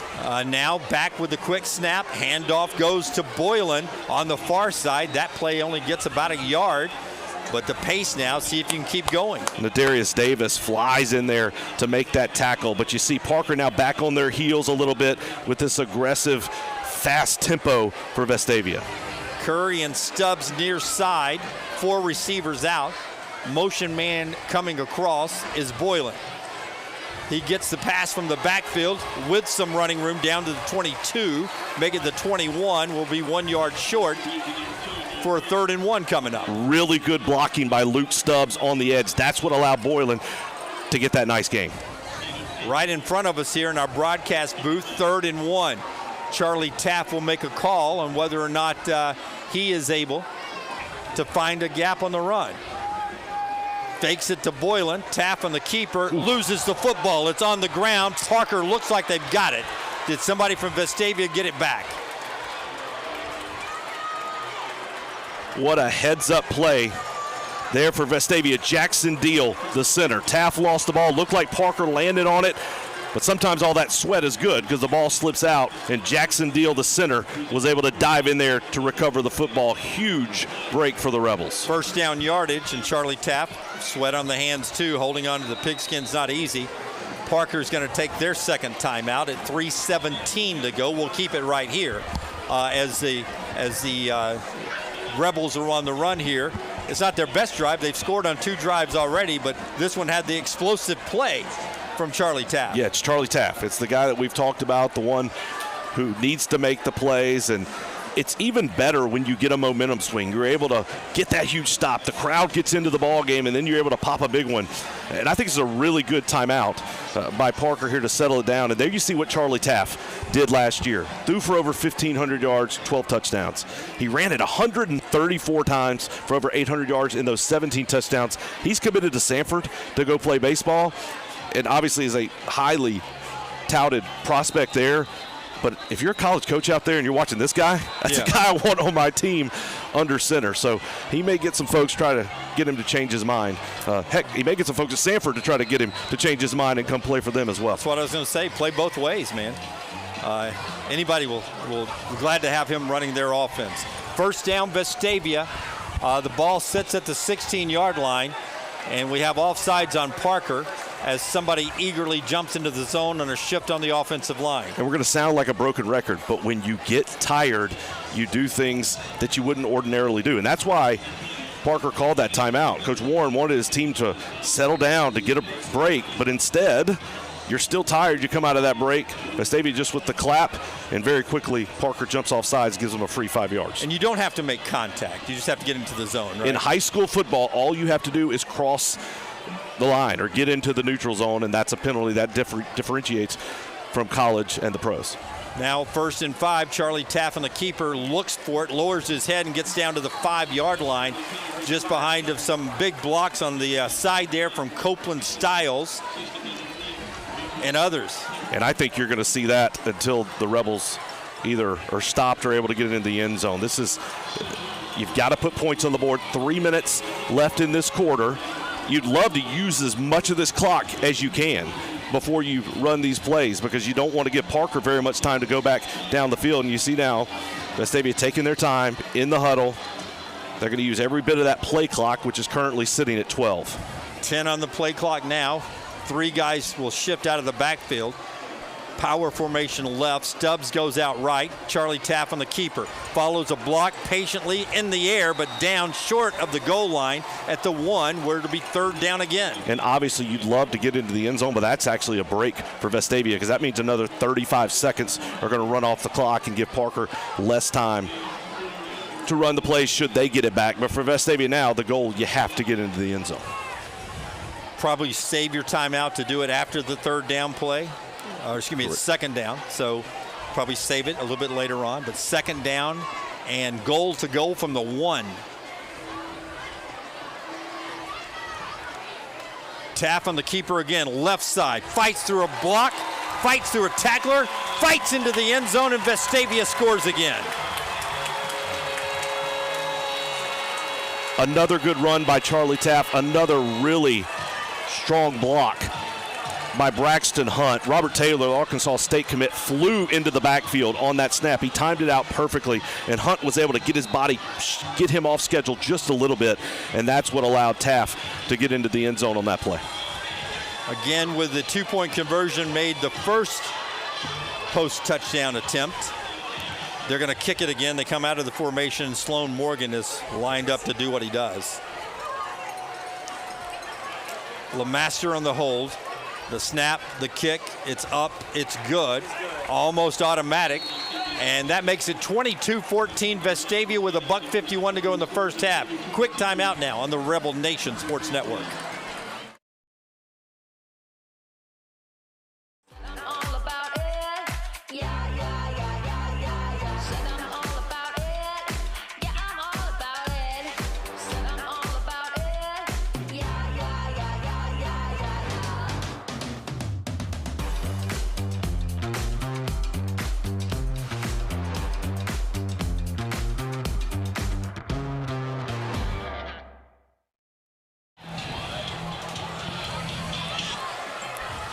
Back with you at Vestavia, 22-14. Rebels lead it over Parker.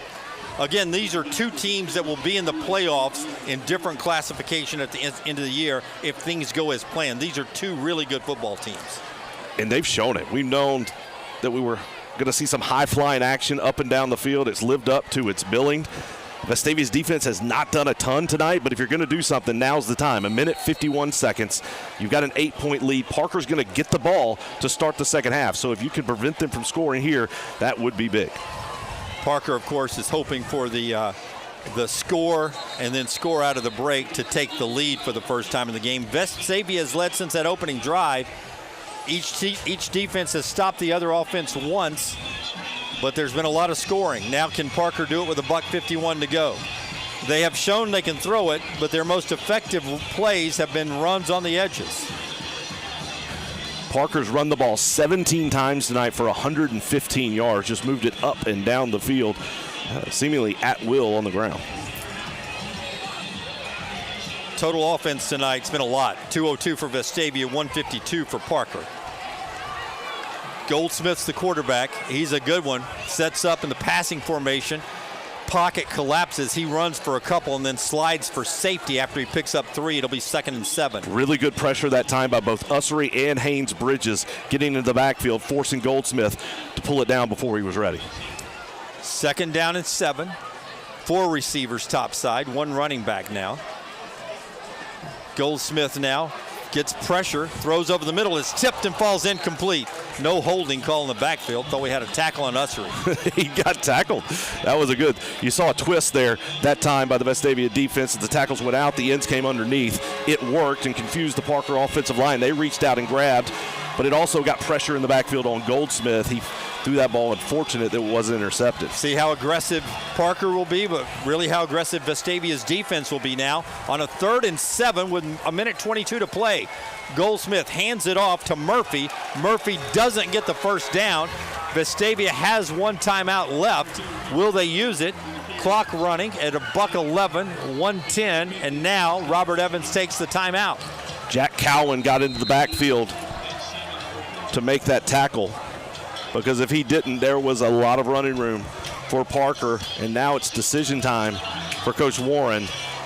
His offense has been good, but I don't know if you're willing to risk this, especially knowing that you're getting the ball coming out of the half. Of course, he's probably looking at the clock and saying 1:05, that's plenty enough time for Vestavia to go down the field and score.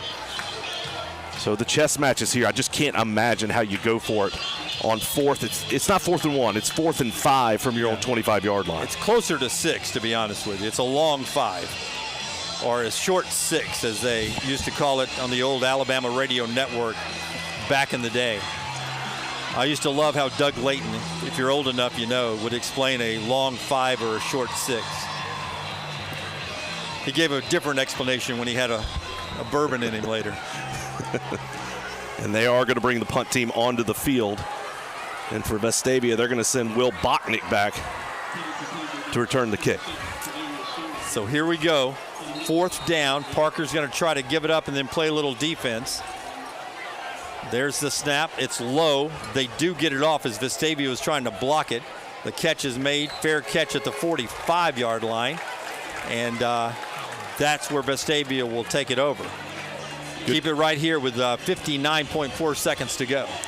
And so now for Vestavia, you do not have any timeouts left, but you are going to be in super aggressive, super turbo mode, because even if you don't pick up the first down, you feel comfortable. You're going to use 20, 25 seconds. You feel really good about where you are. So I think you'll see Vestavia. We've not seen them take any shots down the field, and that's because of the defense that Parker's been playing. But they're going to stay with their offense. Obviously put it in the air, but also they can still run the ball. There's enough time with as quickly as they get back to the line of scrimmage. No tight ends. Taft, the quarterback, with a little time now. He's going to run and look for some positive yardage, but doesn't pick up a lot. Going to try to get everybody back with no timeouts, 50 seconds clock running. And they did run deep routes that time, and that's the downside. You try to go down the field, it takes a long time for those receivers to get back and get set up. Play only picked up a yard and burned a lot of that clock. Low snap, Taft fields it. Now he looks downfield for the big play, throws over the middle, complete down to the 34-yard line. It'll stop for the first down as Powell Curry makes the catch. They're going to get up and spike the ball, although they're looking to the sideline. Coaches say spike the ball. They're looking to the sideline waiting for a play. 28 seconds left on the clock.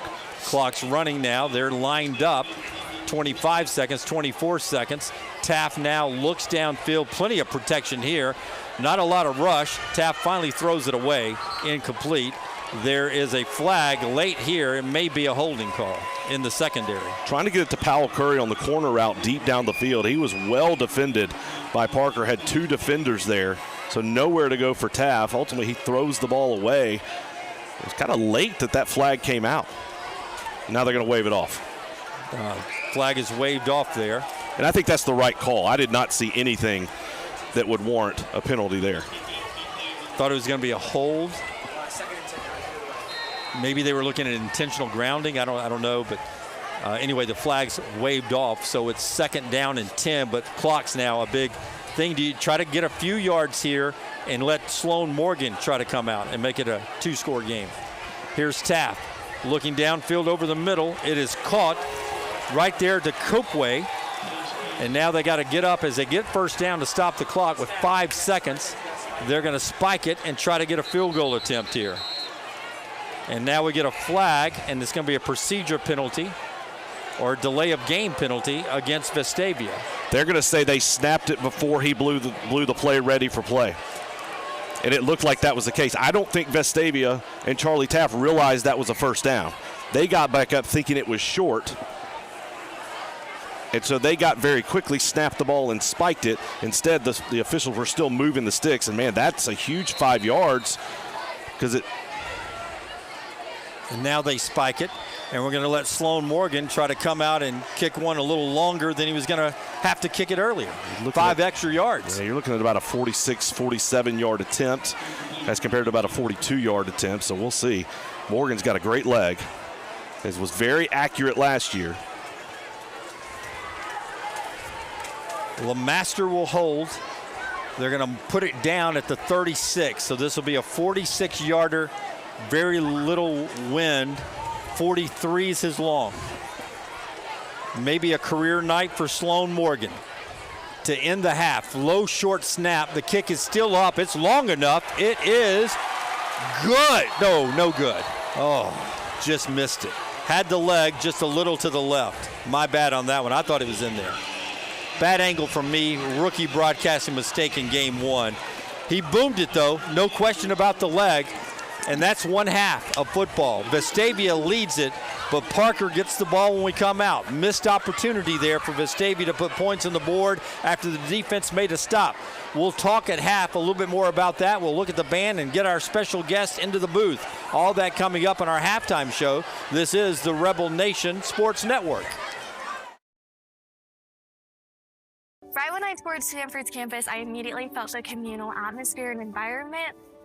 A lot of parents, they're looking for a place where their children can come, they can continue to grow in Christ, they can feel safe, and they can be encouraged and motivated. We promise them that when they come, they're going to be surrounded by people who love them, who help them to find meaning and purpose in their life, and who really help them to flourish and become the men and women that God is calling them to be. Out of every place that I could have gone, this was the place for me. At Taylor Burton Company, we've been building and remodeling homes in Vestavia Hills since 1986. That's back when shoulder pads weren't just for football. This isn't just where we work, it's home. We live here, we raise our families here. Our kids all wore the Rebel jersey under these Friday night lights. That's why we care so deeply about what we do. Quality, craftsmanship, and community. That's what we're built on.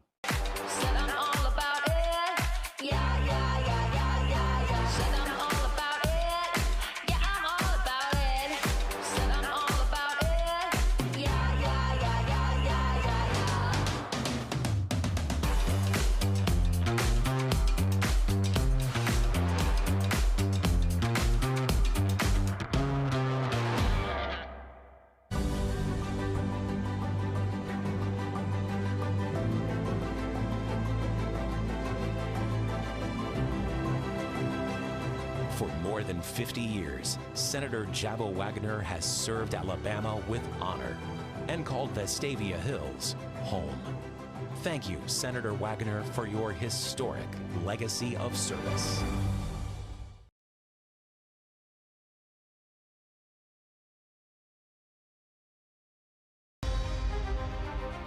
Every Friday night, these lights come on. And when they do, we remember. Because this didn't start with us. Long before our names were on the jerseys, there were rebels who came before us. They built a tradition. They built a standard. And they left something behind for the next generation.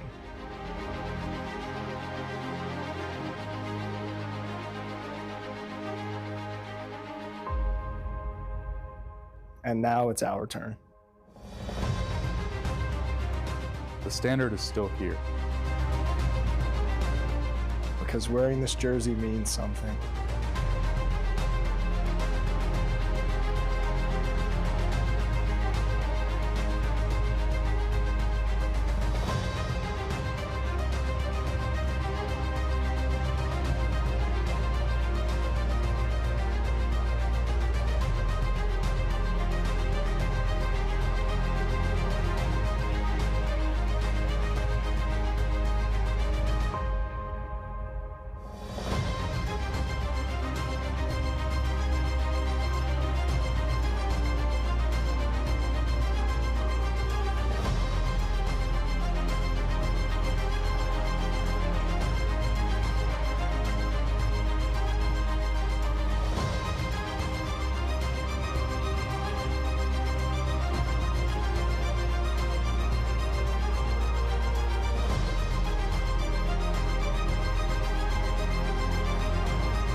Behind every player is a teammate, a family.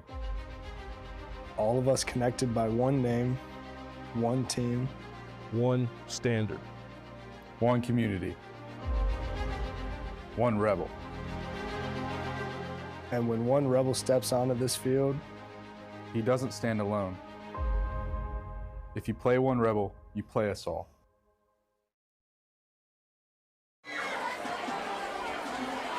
Welcome back at the half. Vestavia leads Parker 22-14. What's been an exciting game.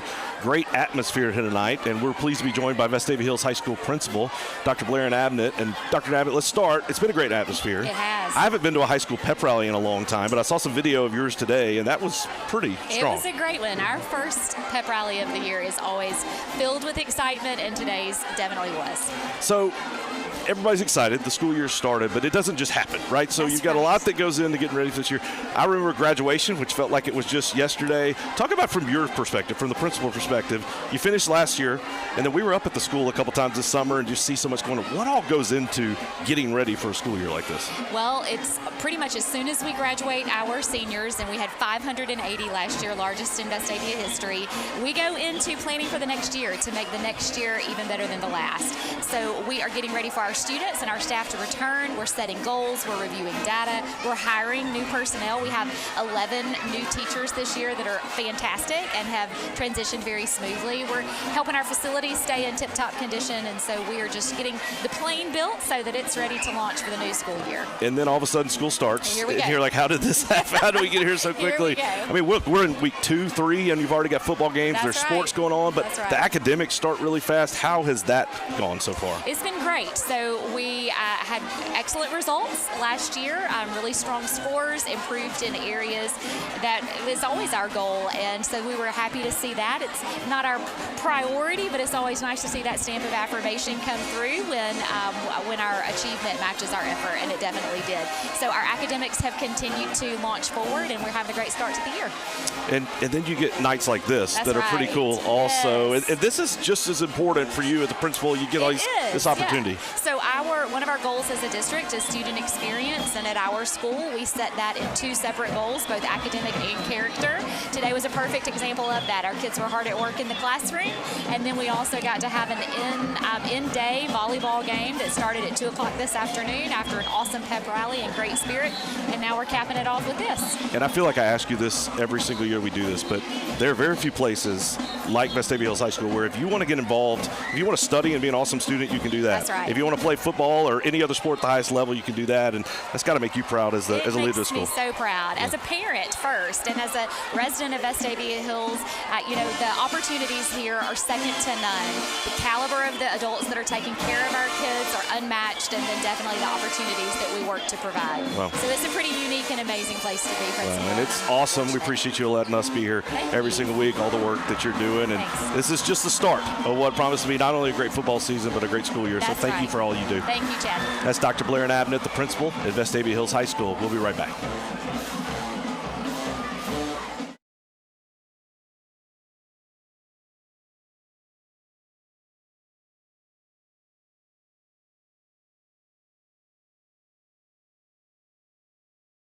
Baptist Health is on your team. From everyday care to life's emergencies, we've got you covered. Baptist Health, on your team, on and off the field. There are no shortcuts on the road to success. It's forged by confidence, purpose, and determination.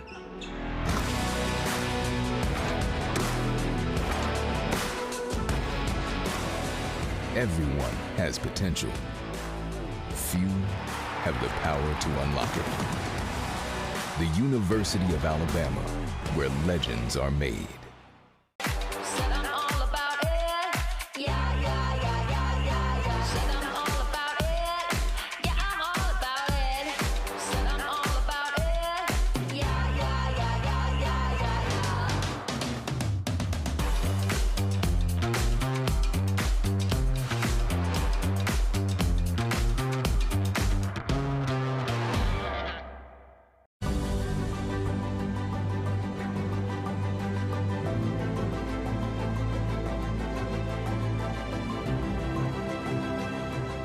more than 50 years, Senator Jabal Wagner has served Alabama with honor and called Vestavia Hills home. Thank you, Senator Wagner, for your historic legacy of service. There are no shortcuts on the road to success.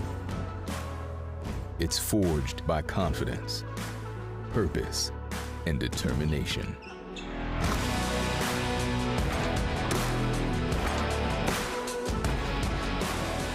Everyone has potential. Few have the power to unlock it.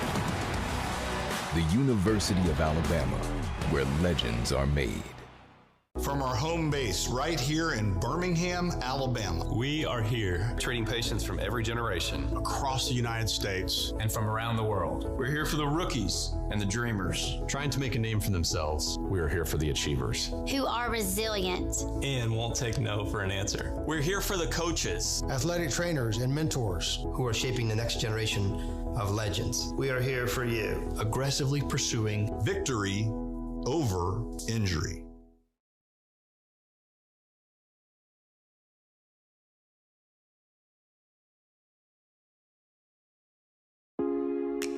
Proudly local, headquartered in Birmingham with offices in Vestavia Hills and Austin, Texas, a family of companies.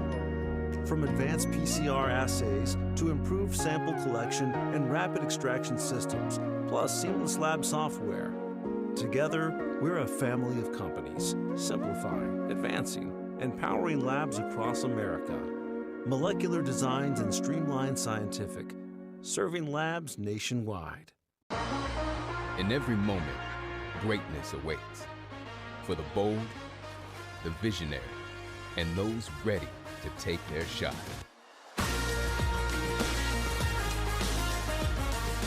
Here, we don't chase success, we define it.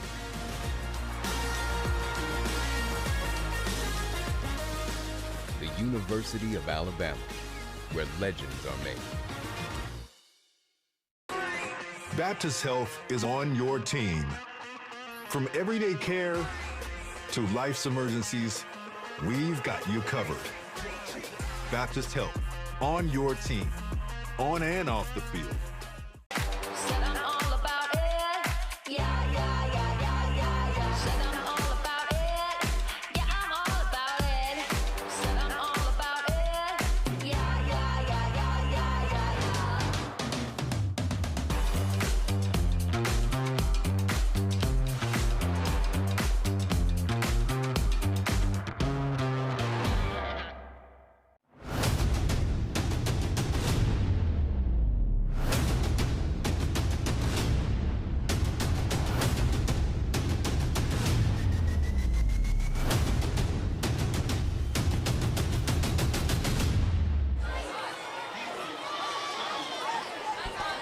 Back with you, Parker and Vestavia at halftime, 22-14, Vestavia leading Parker. Let's enjoy the Vestavia Hills High School Marching Band with their halftime performance, their first of the year. Sit back and enjoy.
So halftime continues. We'll have the second half kick coming up with Vestavia leading Parker 22-14. It's been a high-scoring first half. Total yards, 232 from Vestavia, 157 from Parker.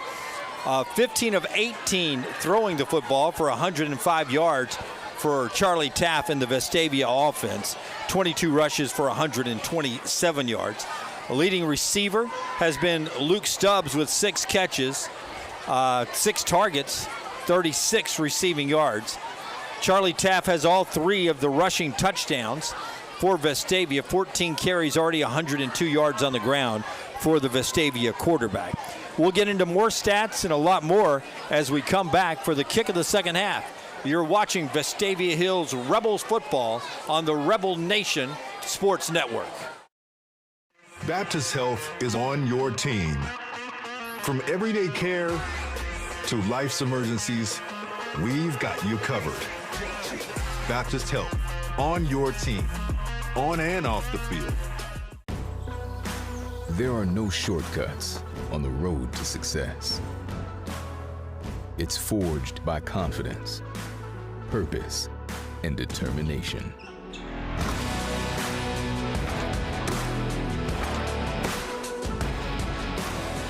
Everyone has potential. Few have the power to unlock it. The University of Alabama, where legends are made.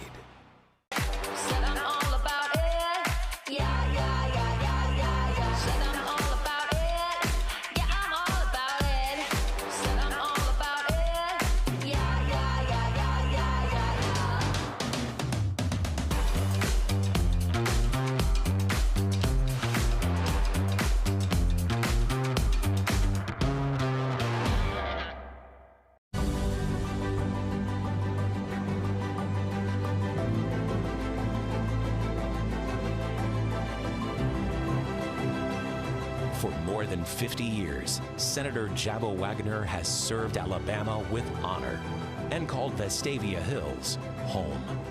Thank you, Senator Wagner, for your historic legacy of service. Back at Vestavia, Parker is out warming up for the second half. They played a great first half. Vestavia will be out in a second. Jim Dunaway, Chad Pilcher with you. Chad, a couple of things to note in the game. Turnovers, Vestavia had one, but they recovered it. So no, they didn't turn it over, but they did have that one fumble. The battle in the trenches, how's that playing out for you right now, both offensively and defensive on the lines for Vestavia? Yeah, I think it's shifted. I think when the game started, Parker was really controlling it, especially on the offensive line, their offensive line. And I thought Vestavia's offensive line struggled a little bit earlier, really got better as the game went along, which is a nice job of adjusting and really starting to be more physical. I think as this game continues, you're going to see that be a factor. How does the conditioning come into play? How does the team hold up against a really hot night? The depth that Vestavia has, you would see that, and that especially is usually more evident in the trenches. Some of the key stats, one of them for me, this third down conversion. First off, Parker's only had 4, and they've only converted 1. It's been hard to get them into a third down situation. That's the difference in the ball game. The fact that Vestavia has come up with those 3 stops now, Parker converted on one of the 4th downs, so that kind of negated that one. But Vestavia's 6 of 8. They've been able to keep their drives alive. To me, that's probably the most important stat in this ball game on both sides, is that Vestavia's been able to convert the opportunities that they've been given at a 75% clip, and then that they've been able to come up with those stops against Parker. So half the times they were able to turn them over and get the ball back. Vestavia just now making their way out of the locker room as the halftime clock ticks down at the end of the 20 minutes.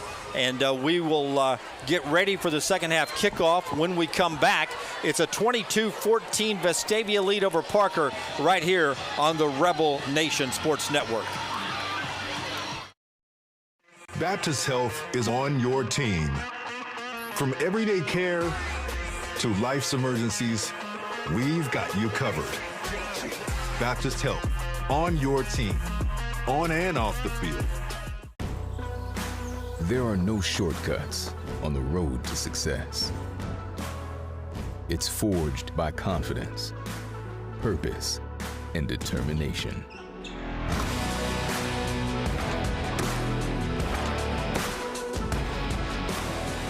Everyone has potential. Few have the power to unlock it. The University of Alabama, where legends are made.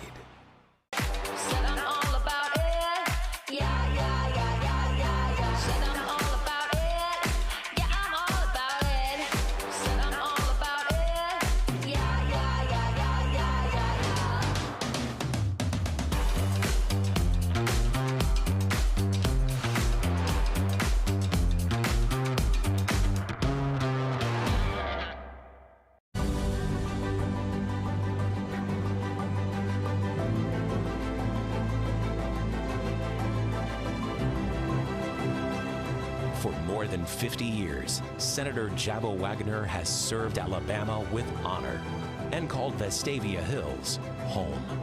Thank you, Senator Wagner, for your historic legacy of service. We're about to kick the second half, and it's still 87 degrees, feels like 97, and still over 100 on the turf down there here at Thompson-Reynolds Stadium, Buddy Anderson Field. Some thoughts before we get back to the second half action. I think for Vestavia, this first drive is going to be huge. Parker's going to come out. They're going to get the football. If you get a stop and then go score points, that's huge momentum swing. That's the way you kind of take control of this ball game. But if Parker scores, obviously, that's huge. It puts them right back in the game, and we're just in one of those back-and-forth ball games, and whoever's going to score last is going to be the one that probably wins the game. And so this could be fun. I mean, this has been fun all season long. And the crazy thing is this is not the first Vestavia football team to start playing this season. The flag football team has already been playing. They've got games going, and they're going to be playing next week. Thompson-Reynolds Stadium, 2 home games. The 25th, that's Tuesday, against both Carver and Helena. Julia Rose, the senior, has graduated, moved on, and gone to the University of North Alabama. What I love about this sport, which I coach the younger girls, is how many kids are getting involved. For example, the starting shortstop on the softball team, Hannah Walker, she's now playing flag football because you want athletes out there. You want girls to be in there and play, and it's growing. It's the fastest growing sport among girls in this country. And this Vestavia Hills High School, the runner-up last year, they've got big expectations again under head coach Daniel Davis, and should be a fun season. A lot of colleges starting flag football teams for women, fully scholarshiped, and I really believe at one point it will be an SEC sport for women as we move into the future of collegiate athletics. High school football tonight on a Thursday night. Feels like a Friday already, but a Thursday night. Full slate of action tomorrow night and all weekend long with some big games around the country, including one we'll be keeping an eye on in our state, Thompson and Central Phoenix City, where they've got 45 players that have D1 offers in that game. Tonight, a host of Parker players with D1 offers. But right now, Vestavia leads the way, 22-14, and Parker will get the ball first to start the second half. Sloan Morgan, who missed a 46-yarder, would have been a career best right before the half, had plenty of distance, just missed it near side left, is going to kick things off in the second half. And here we go in a tight one to open up the season. The second half is underway. Into the end zone again, and Parker will start things at the 20. Such a big weapon to be able to kick that ball into the end zone. It just takes those big special teams returns out of the question. Does not have an opportunity for this really talented Parker team to make a big run back on the kickoff. So nice job by Sloan Morgan there. And now it's an opportunity for this Vestavia defense, who gave up 157 yards in the first half after giving up just shy of 100 in the first quarter. So they were able to tighten up a little bit in the second quarter. They did not blitz much at all in the first half. We'll see if they do here. They start with a 3-3 look, nickel in the defensive backfield. Their quarterback is Goldsmith, gets a snap, but there are going to be flags here. You get a procedure penalty right out of the gate for Parker. That's going to back them up 5 yards. Coach Robert Evans talked about having Chad Merrill, the defensive coordinator, call the defense this year, which gives him more flexibility, A, to manage the game, and B, to make defensive adjustments while not having to worry about calling plays. This is a different look defensively coming out of this half. So again, stacked in the 3 down linemen, 3 linebackers, and then sort of a loop of defenders in the secondary. Passing formation out to the flats, 2 defenders there, but neither one of them can make the tackle. It took number 5, Nick Williams, to come in and finally get a helmet on him, and they get back almost their 5 yards again. picks up 4, and it'll be 2nd and 11. That was a strong hit by Nick Williams, but once again for Parker, what could have been a loss of a yard, no gain whatsoever. Instead, they're able to make it into something. Actually marking it as a 3-yard gain. 2nd and 12 now. Look like pass on the first 2. They're going to fake it again. There's the pressure from Vestavia for the first time tonight, and a great defensive play. They get positive yardage, but they disrupted everything they were trying to do offensively. And that was Haynes Bridges in the backfield to come up with that sack. Bridges last year had 4 sacks on the season. He had 10.5 tackles for loss. He may have gained a couple there, but that was a nice gain. Nice play. Was forced out of there by a ton of pressure up the middle. So here's one of those big 3rd down plays. Parker's 1 and 4 on the night on 3rd down plays. Can they convert here? It's a straight pass. Goldsmith is back. He is pressured. He is now going to run it, throw it at the last second. It is knocked down and almost intercepted. He was also past the line of scrimmage. We'll see if a flag came out for that. Great play defensively by Vestavia, not only to get pressure, but then in the secondary to make the play. I think Daniel Richardson may have been the guy that knocked it down. Would not have mattered anyway, as it was an illegal forward pass. He was about 2 yards past the line of scrimmage when he let go of that football. And so a huge stop for this Vestavia defense that's going to force Parker to punt the ball away.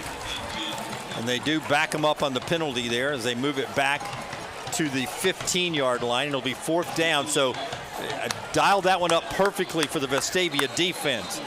The extra possession for Parker doesn't go their way. And the difference was the pressure that Vestavia was able to get with its defense line. Ussery, Bridges doing a great job getting into the backfield. Great pressure by Cowan as well. Blocked was there, but they get the kick off. It's a short one, not returned. They get everybody away. Great place to start the drive at the 40 of Parker. Opportunity here for Vestavia. Let's set the table now for this offense. What'd you like from Charlie Taff in that first half? Taff 15 of 18 through the air, 105 yards. He made really smart decisions. Parker had a very good plan defensively. They kept everyone back. Again, they can do this because they have such good athletes up front. You keep your secondary back. You don't allow anything to go deep. And despite that, Charlie Taff did a good job of taking what was given to him and not trying to force anything. Receivers near side. Man in motion is Boylan. Pass goes to Stubbs. Defender's right in his face when he caught that one. And that play is going to be lucky to get back to the line of scrimmage. Whoever was supposed to block and set up a screen didn't do it. Assignment blown. That was just total confusion there on the blocking for Vestavia. Stubbs and Hunt near side in a bunch, and they'll try it again to Stubbs, who will work his way forward for 4 yards. It'll be 3rd and 6, and now here's one of those big 3rd down plays that Vestavia is 6 of 8 on tonight. Yeah, Freakes Winston on back-to-back plays did a good job of reading that, coming up and disrupting the play. A lot of room to the right side of the formation. You send 3 receivers out there top side. Boylan is beside Taff in the backfield.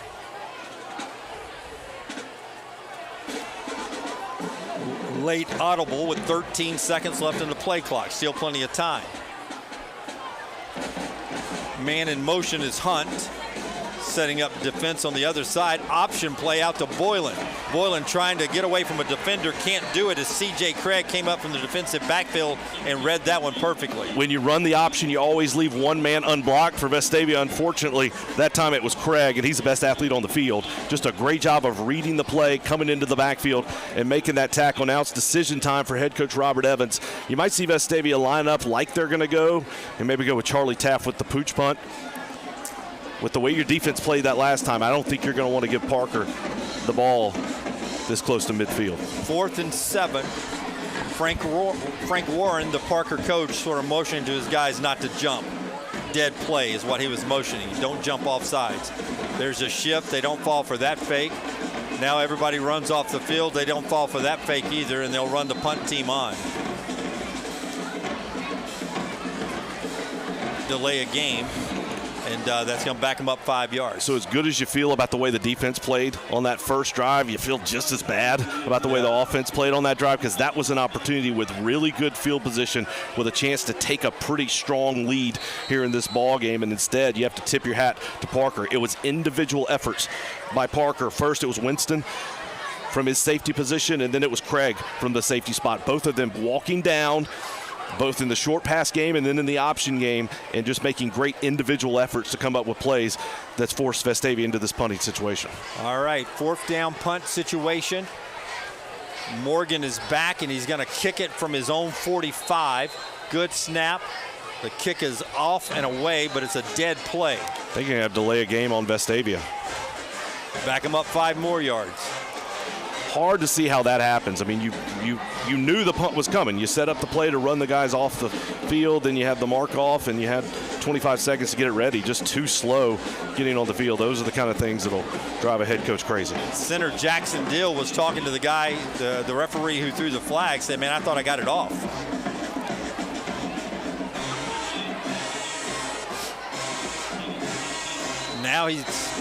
Now Sloan's going to stand at his own 40. Good snap. Kick is up. It's a high, short one. It's coming down around the 15. Fair catch. They get bumped into. They want a flag there. No flag's going to be thrown. I think he threw it late. He did. He did drop it down late for running into the receiver who is getting the fair catch. And that's going to be some bonus yardage for Parker here. Yeah, so a couple of really boneheaded plays for Vestavia Hills there in a row. You have the 5 yards that backed you up after the delay of game, and then you're going to have the late hit contact on a fair catch. So that's going to give Parker 15-yard variety. Whew. Is that your only choice? Can it be a 5? No, that's in high school. It's the 15. So, yeah. That is brutal. Might as well have gone for it at that point, right? That's exactly. It's like a 9-yard difference. Get the ball at the 32, 1st and 10 for Parker. Big moment in the game here for Vestavia. They're going to run the football again. They were so good at it, but now you got defenders everywhere, but you're going to get a face mask near side. And they missed a hold on Vestavia in the backfield too. And this is going to get the coaching staff going. Obviously that's a face mask against Vestavia, but it should have been a hold in the backfield as well. Jeremiah Jackson on the run. There were about 1,000 Vestavia defenders on the play, but the face mask happened as the helmet actually came off. See if we get a hold as well, maybe offsetting. Personal foul, face mask against Vestavia. Nope. So on back-to-back plays, 15-yard penalties enforced against Vestavia, so you give up 30 yards just like that. And you had that play defended really well. Had a lot of defenders out there. Somebody was going to make the tackle. So Vestavia's made an adjustment, and if you're watching here, they typically play a kind of a 4-3 look with 4 defensive backs. Right now, they've got 3 defensive linemen, they have 3 linebackers, and they've gone to a nickel coverage, which means 5 defensive backs. So they're trying to kind of confuse this Parker offense and mix it up right here. It means you have one man rushing, and it's been effective so far. Goldsmith out wide with blockers. Great spin move. Works his way to the 50-yard line. Is their speedy receiver out there. I think that was Millhouse. No, that's Zaylen Nash who gets the yardage. 4 yards, and it'll be 2nd and 6. Quick now, Parker running with some rhythm. Handoff to the far side, but the flag's going to get a procedure penalty. Parker running with rhythm, but they didn't get set in time.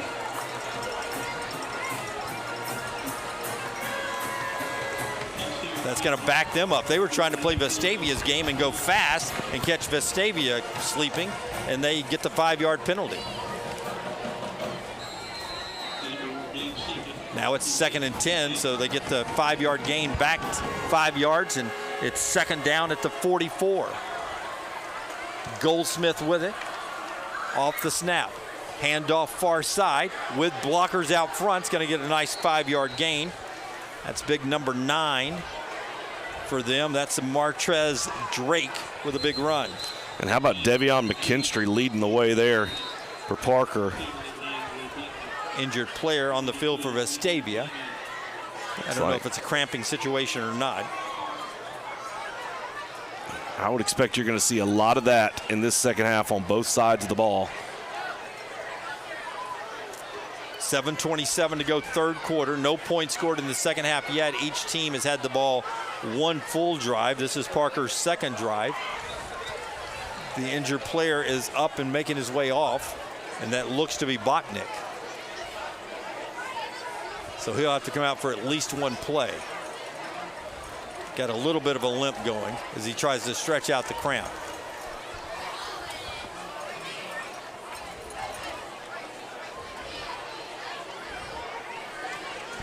He's one of the best open field tacklers. Yeah, Bachnick leading the team in tackles so far tonight with 5. Maddox Vickers and Nick Williams have 4.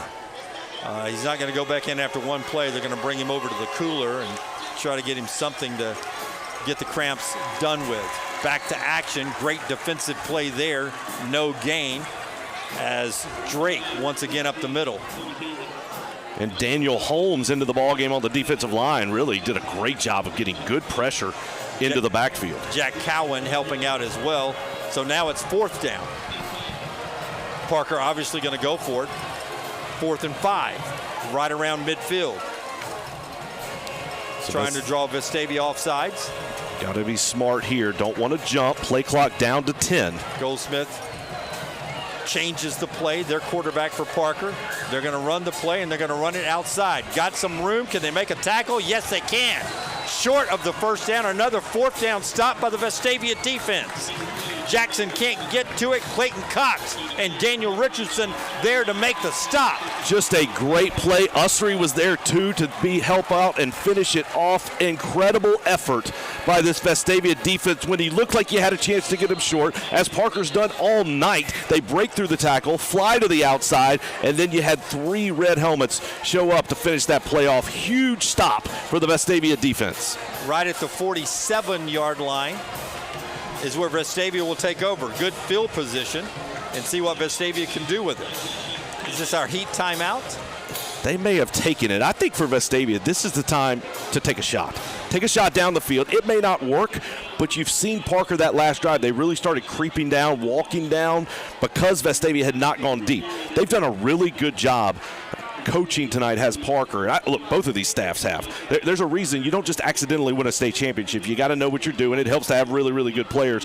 But Coach Warren and his staff have done a really fine job tonight in approaching this game on both sides of the ball. They've taken away the opportunity for Vestavia to take a shot down the field. And as this game's gone along, that's allowed them to creep down and really slow down then the run game, which is what they definitely did on that last drive, both on the run and on the short pass. I think for Vestavia, it's time to take a shot, even if it doesn't work, just to try to loosen up the defense. 1st down, Vestavia leading it by 8, halfway through the 3rd quarter on the opening night of the season. Power run formation near side, and a good, powerful 5-yard pickup there.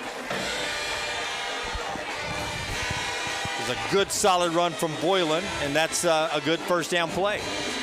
Picks up 5. 2nd down, back into the formation you go. Taft fakes it, keeps it. Here he goes with open running room. He's beat the man. He's to the 20, to the 10. Touchdown, Vestavia.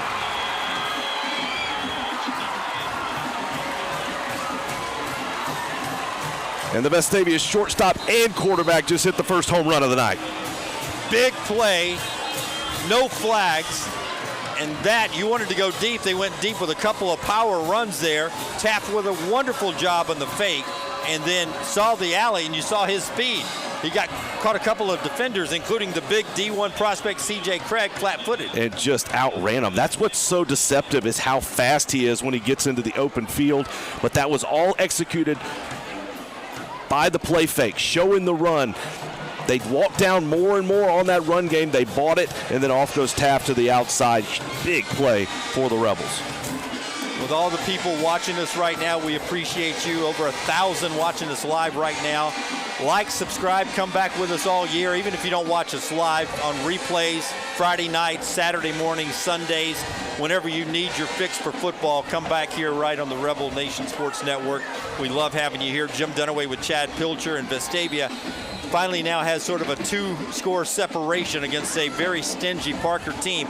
Both of these teams in 5A and 6A have championship aspirations. Meeting on an opening night, and the extra point from Sloan Morgan is up and good.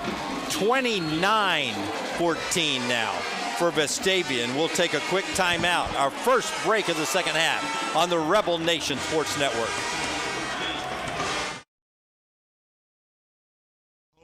base right here in Birmingham, Alabama. We are here treating patients from every generation Across the United States. and from around the world. We're here for the rookies and the dreamers, trying to make a name for themselves. We are here for the achievers, who are resilient and won't take no for an answer. We're here for the coaches, athletic trainers and mentors who are shaping the next generation of legends. We are here for you. Aggressively pursuing victory over injury. I don't want to tell you that 11 is important for Vestavia, but because he's the quarterback, he's been part of 259 of the 289 yards of offense, either running it or throwing it. That's pretty good. It's a team sport, but it's good to have him on your team. Morgan kicks it off. Can he get the end zone again? He does. Mid-S in Vestavia in the end zone. And now 29-14. Can your defense keep this great Parker run game at bay?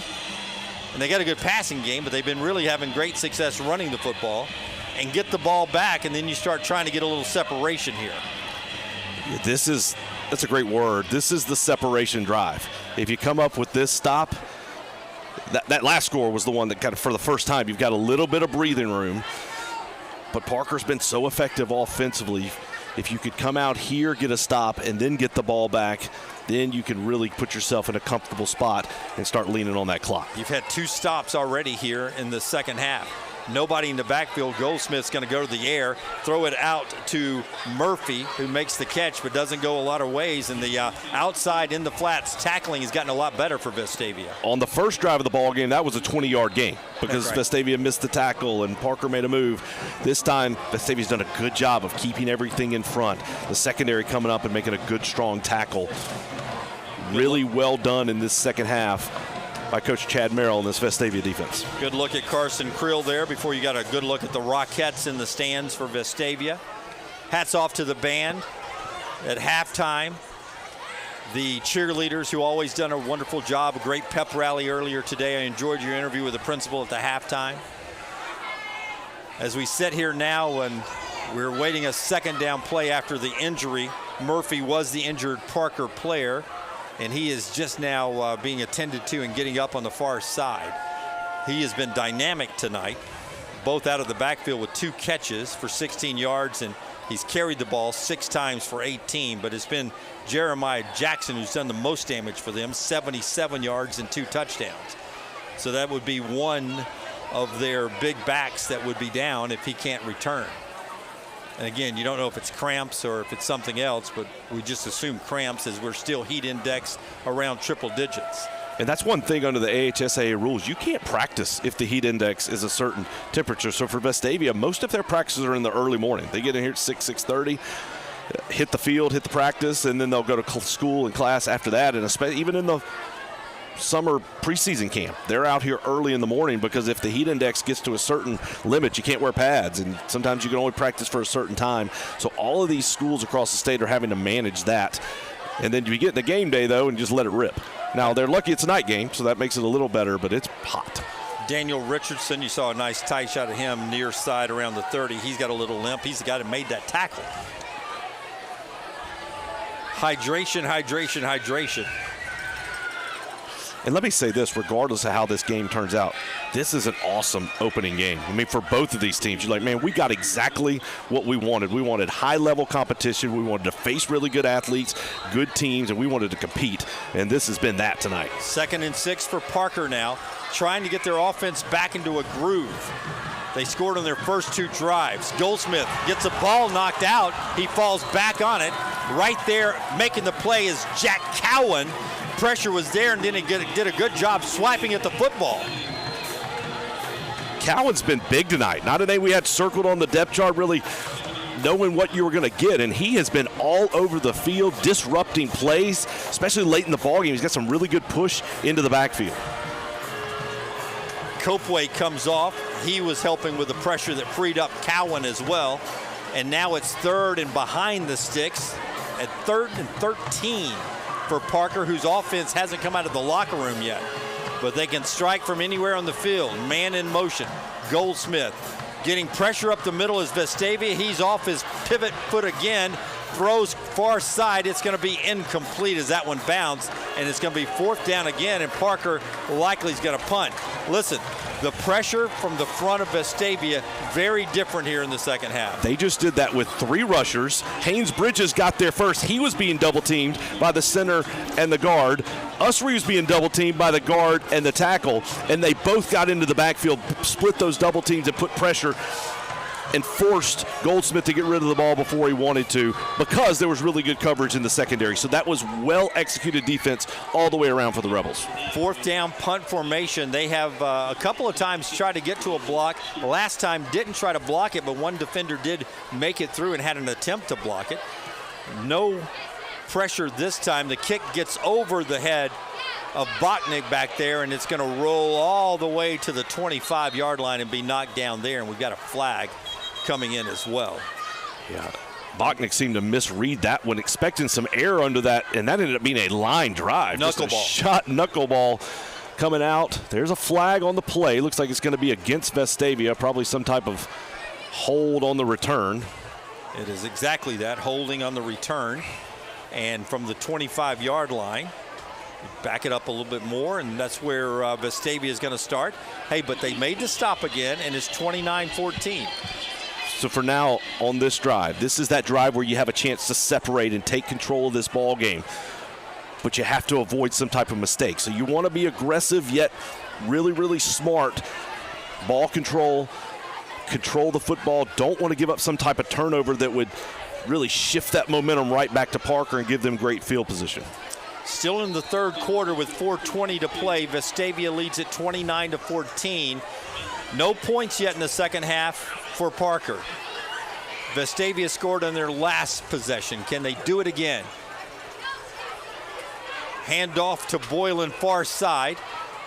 Stacked up by that big Parker defensive line, and the play's going to get 2.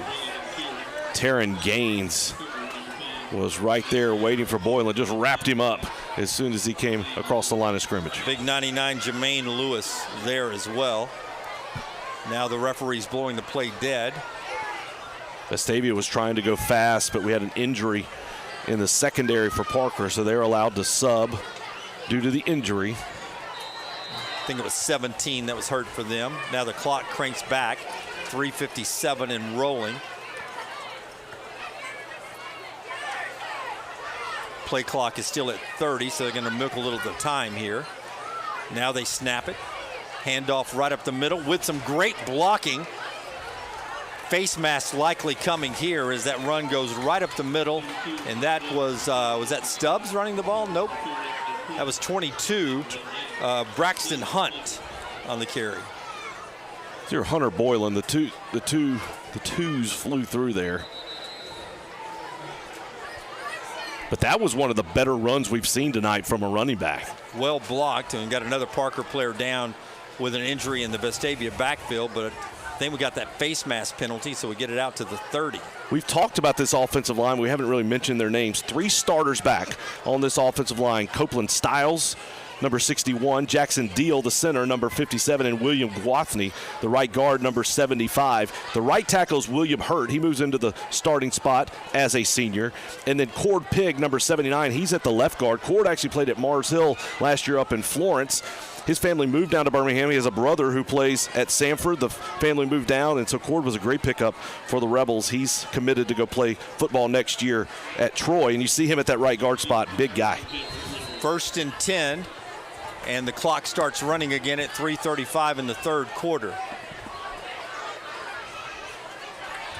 Plenty of time to do a play in from the sidelines as Josh Franklin sends that in. Motion man near side. The handoff goes to Boylan again. He spins his way out to the 43. First down yardage again, and it does look like Parker not running with the same rhythm and speed they were running early on. You start to wonder if the heat's catching up to their defense. They're not, and Grayson Harper did a really fine job of getting on the edge and putting a nice block there. We said it. There goes another Parker player down. Parker brought 70 players here tonight. Vestavia's running 100 deep.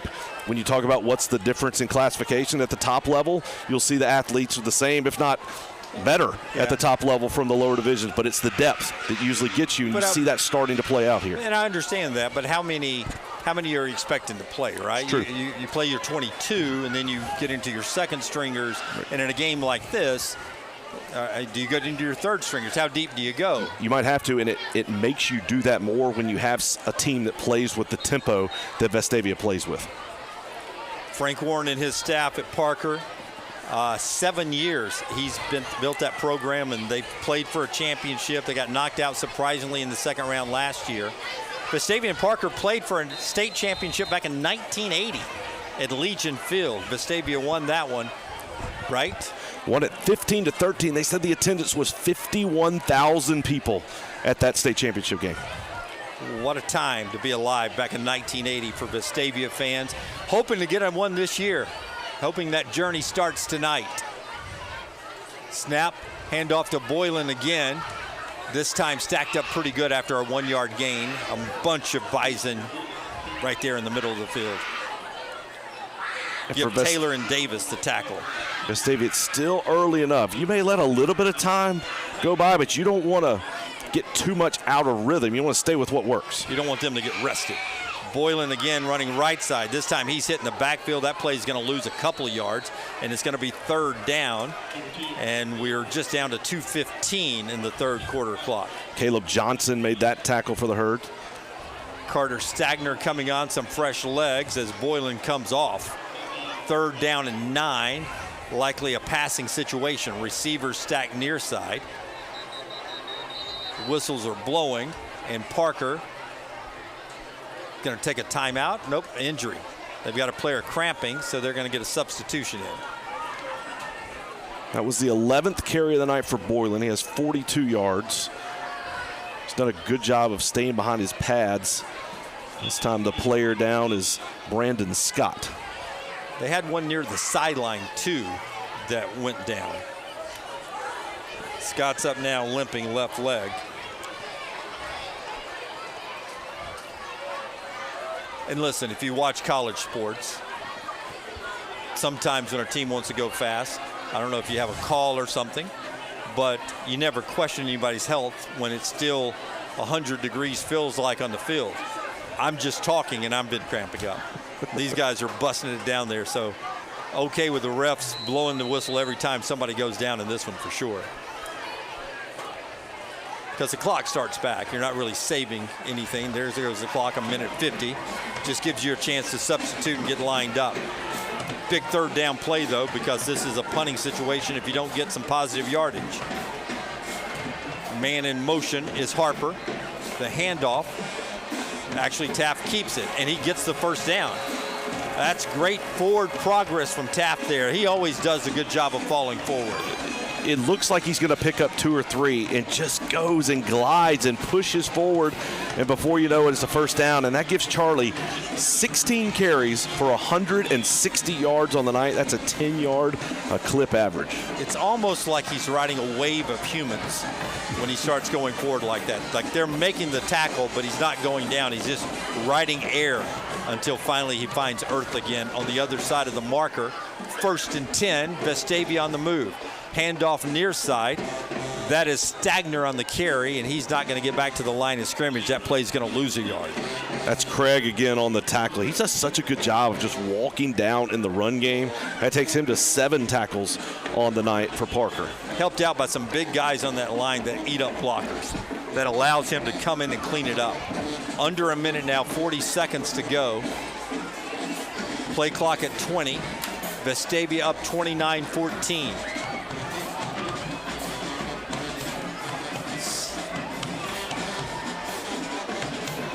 Taft with it, missing everyone. Now he's going to run it.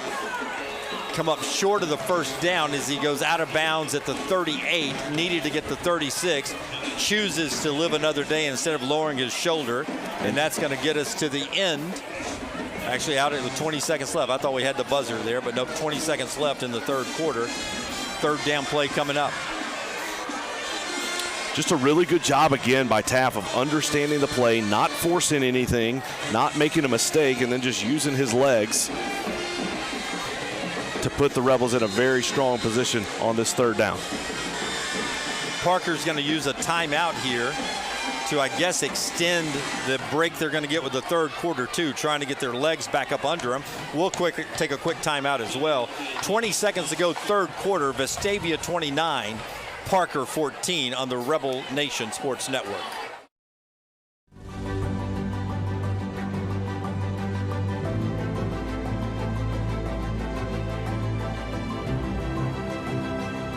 For more than 50 years, Senator Jabba Wagner has served Alabama with honor and called Vestavia Hills home.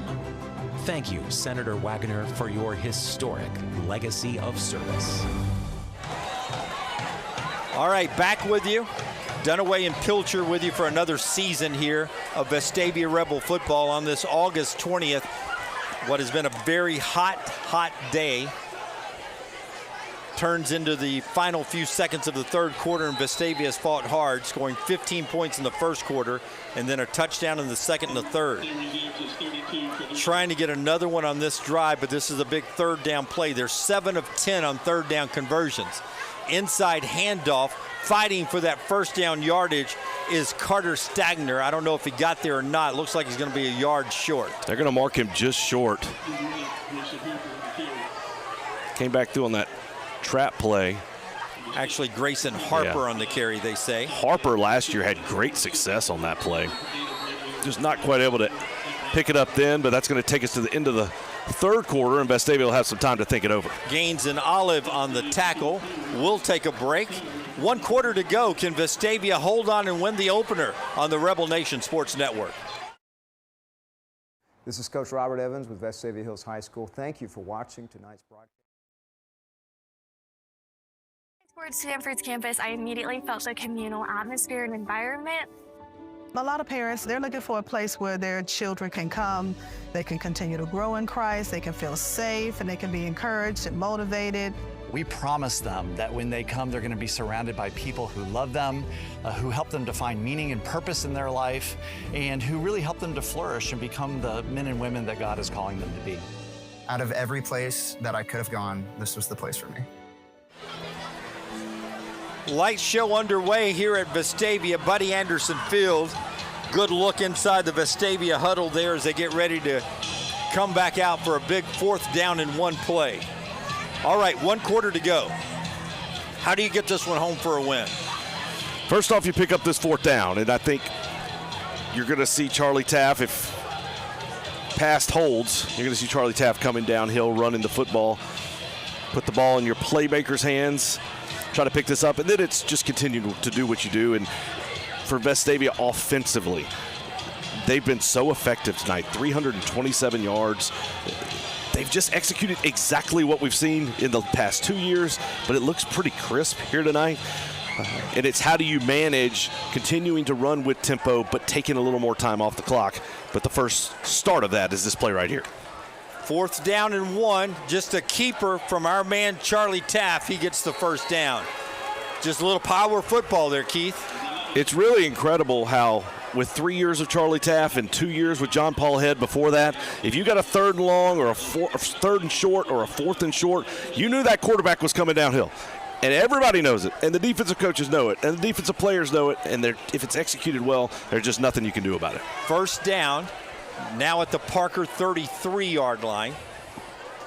Lines up quickly. Just a straight handoff near side. Not a lot of running room there, and it's going to set up a 2nd and 9. Boylan on the carry. Robert Taylor for Parker on the tackle. Boylan checks out, and Stagner comes back in. It's 2 and 0, swap places. And every play, you want to let those 40 seconds on that play clock just run. With it being Vestavia, they have a hard time using all of it, but they're going to certainly use more of it than they were at the start of this ball game. You see them taking time, looking to the sidelines, over to offensive coordinator Josh Franklin, who does such an outstanding job running this offense. Now they're going to shift. 12 on the play clock. Taff on the keeper. Got running room, tries to split defenders, does a good job of it, down to the 15-yard line for another first down. Does such a good job. You know, Dale Earnhardt was great at reading the draft at Talladega and Daytona. That's what Charlie does running. He's able to read the hole where space is going to happen, and he runs right for that space before it even opens up. Brilliant, brilliant eyes. Great feel for the game. And Taft has it down to the 15. It has strong explosion when he needs it too. You talk about being the patient, but then to have that boost when you need it. Option play, far side. That's Stagner with it. Stagner to the 10. Stagner to the 5. Fights for the pylon, gets knocked out at the 2. Got a flag on the far side right there at the line of scrimmage. Holding. That's what probably popped Stagner free there on the outside. Looked like a good move by him, but a hold out on the edge is going to back you up to make this really tough. When you're starting your drive at the 15, now you're going to back this thing up to near the 25, and you got to get to the 5 for the first down. The only positive about that is it gives you an opportunity to run more clock.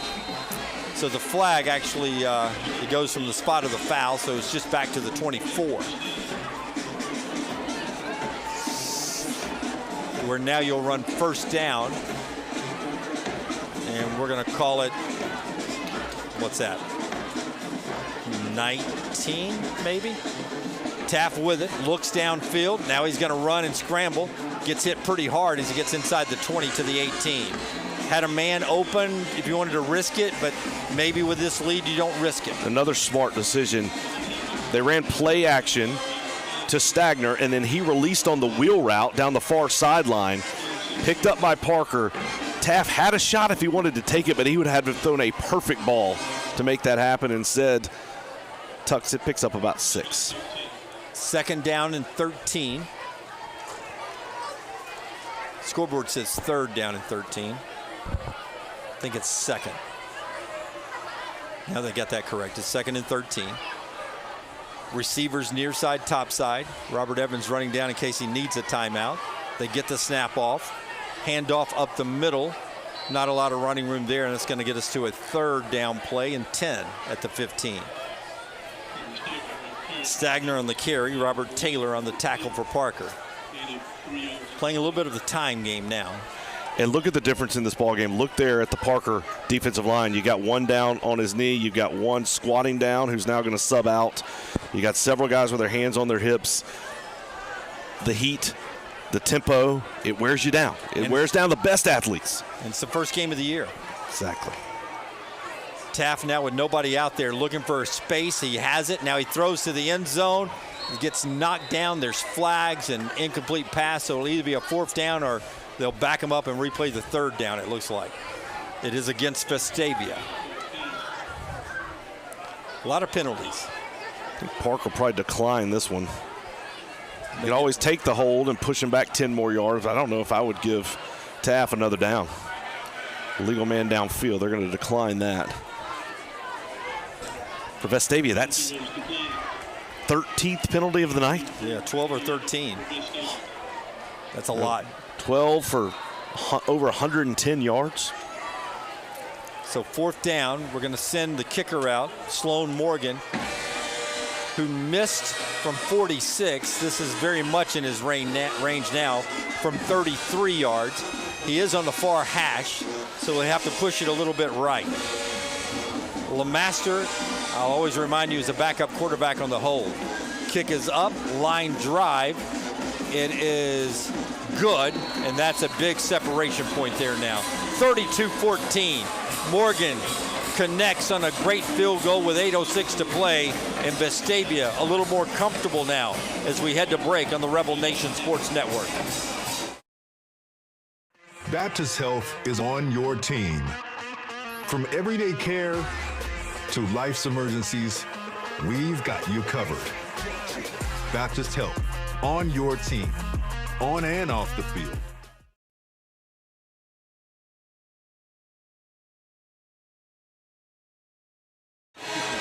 How many times are you going to remind me that the breaks are quicker this year? Did I get caught talking on that one? You just in time. Okay. Well, we should get a jar set up. Dollar every time I get caught talking coming out of commercial. We'll have break. the jar. Yeah, for folks, these high school timeouts are short. And in last year and in years past, we've done 2 commercials during that break, which one has you watching a lot of the same commercials over and over, but 2 makes it really tight for us to get back. So we've gone to 1. That's something new. we're adjusting to that. We're just doing a lot of new stuff here this season. Hey, you had a big announcement this week with your show. Oh, that's right. We became part of the Sport and State Network. We still own the Next Round, but Clay Travis has started a new network, and he's hired us to do 2 hours for him. So we're sort of freelancing for him. Nothing is changing in our show. We're just doing 2 extra hours. Dunaway has gone national, if you weren't already. Yeah.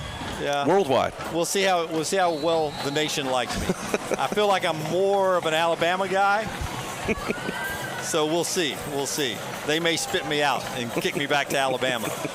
That kick goes. Sloan does what he always does, tries to kick it through the uprights. But either way, it's a touchback. And Parker, who has had no offense in the second half, is going to try to get something going here now, down 32-14. That last field goal really important because it extends the lead to 18 points for Vestavia. So what that makes it is a 3-possession game. That's right. Obviously, even if Parker scores twice and goes for 2 and is able to get that both times, they would still be down 32-30. So a big field goal there for Sloan Morgan. Really had the shootout we expected in the first quarter, slowed down a little in the second, and it has really slowed down in the second half. Swing pass out to the flats. Vestavia doing a lot better job of gang tackling out there this time. Really strong running to the football. The tackling has been night and day from the first half. Ponder and Williams on that tackle. From the first half to the second, and guys like Ponder and Williams going out there and making plays. But also, Vestavia has made a complete adjustment defensively. They came out in a 4-3 look. They were playing soft, playing back. They've adjusted to that 3-3 look, and it has worked. Smith throws that one near side. Millhouse with the catch, but a good tackle out in the flats there, even though it's a first down. And a lot of times as a coach, you don't want to give up those big plays. You don't want to give up the deep balls down the field, but you play a little softer than maybe you would like. So you've got to shift it up and be a little more aggressive, even if it makes you a little more vulnerable. Goldsmith again to Millhouse. He was calling for it. He keeps waving over to his coach and saying, man, I got my guy. Throw me the ball. Feed it to me. Millhouse with a catch again there.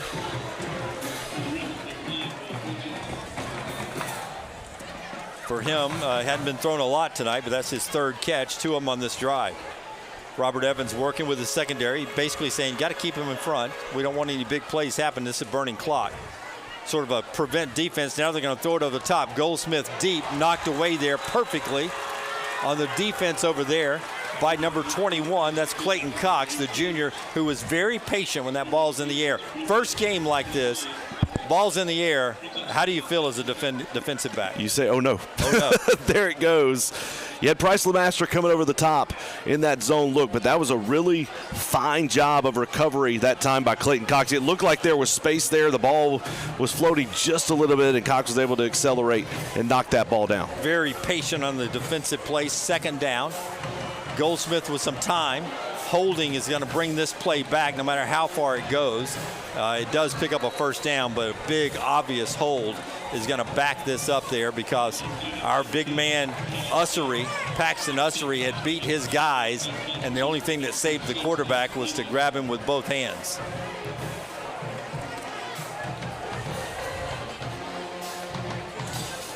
Back that up from the 46-yard line, and that'll take them back into their own territory for 10 yards. And as this season goes along, it's going to be so important for Ussery, whether you have one blocker or if you have to take on the double team, he's got to be able to get pressure, which will then free up some of the other defensive linemen. And you would expect, as these teams have done a lot, as Parker's done a lot tonight, he's going to see a number of double teams, which means then get guys like Haynes Bridges have got to win the one-on-one battles. But Bridges has been facing double teams tonight too. So a big challenge for this defensive line, and they've really answered in the second half. Goldsmith with a clean pocket, but fires this one right through the hands of his receiver. And that time Haynes Bridges got double teamed again and tackled. We've seen a couple of holding calls, none on that one. But Bridges was able to fire off, get into the backfield, and just get yanked down. Third down now and long yardage. It'll be 3rd and 20 to go from the 44 of Parker. Robert Evans sets his secondary. They're rushing 3, dropping everybody else. Goldsmith is now going to run with it across the 50, and then he gets lit up. Ball is out, but recovered there by a Parker player. and it's going to set up a 4th and 10. Big-time hit there. It looked like it was Maddox Vickers who came in. Vickers came up like a school bus, start of school, pencils flying, books flying everywhere. A big-time hit by Vickers. Ah, yes, and the ball came out. And luckily for Parker, they fell on it. And now it's 4th down and 9, and because of the situation, they're going to go for it. 32-14, Vestavia leads it. 5:31, 5:30 to go in the game. Low snap, Goldsmith handles it like a pro though. Throws it to the flat, complete. First down action and down to the 31-yard line. What a move. Great patience by Goldsmith there to get it to Taylor Smith, who's great in space, and he did what he is designed to do, and that's get the first down. People ask a lot, like, what's the difference when you move up levels in football, when you go from high school to college? The straightaway speed, that's there, and obviously that matters, but it's the side to side. How do you change direction? How do you move? And that's the kind of plays you see from guys that are going to play on the next level. Another heat timeout on a humid night in Vestavia to open up the season. The Rebels in control. Back in a moment on the Rebel Nation Sports Network. Baptist Health is on your team. From everyday care to life's emergencies, we've got you covered. Baptist Health, on your team, on and off the field.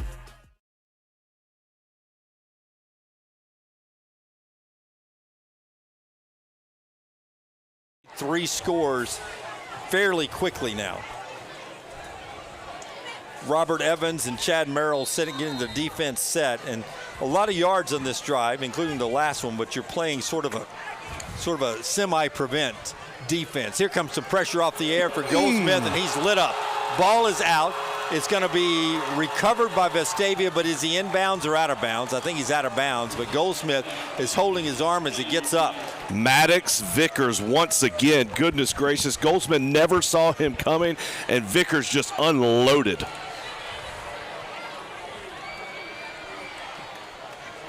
Big blindside hit there. Goldsmith never saw it coming. They were lucky to get the ball back. That play loses a lot. All the way back to the 42-yard line. So it's going to be 2nd and 20. That's one time Goldsmith was like, man, I wish we'd held somebody on that one. Goldsmith now, protected pocket, gets it out quickly. Well-thrown ball, complete down for a first down, down to the 20. That pass is caught by Colin Ladd. Cox and Williams on the defense, but there's a flag, personal foul against Parker, they say. Against Parker, so going to be very critical. Does he call it as a dead ball play or does he call it as a live ball play? So Parker picked up the first down on that play. If it's live ball, it's going to back him up 15 yards and it's still going to be not a first down. If it's a dead ball play, then they'll give them the first down and then back them up. Looks like they're going to give them the first down and back it up the way they're doing this.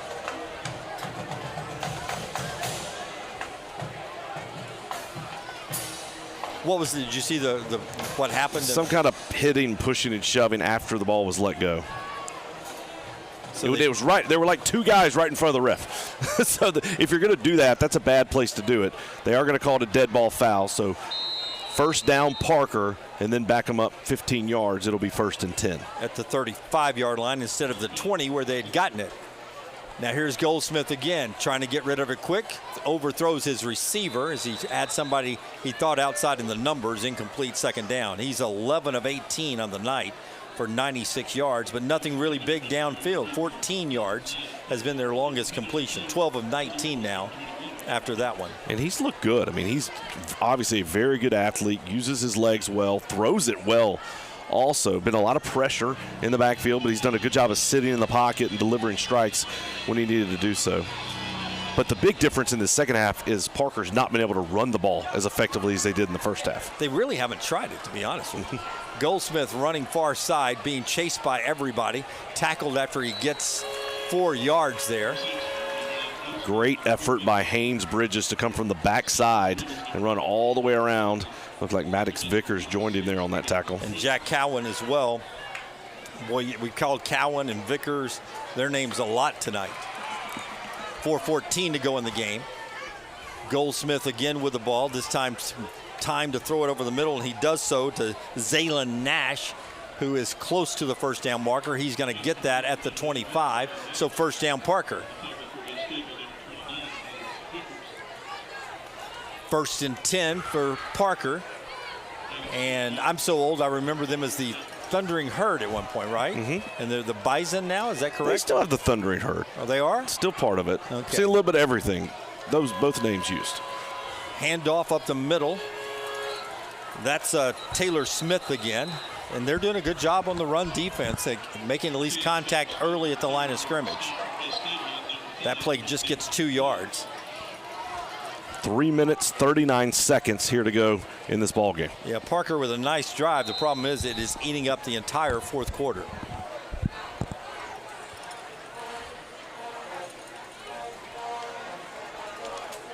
Snap to Goldsmith again.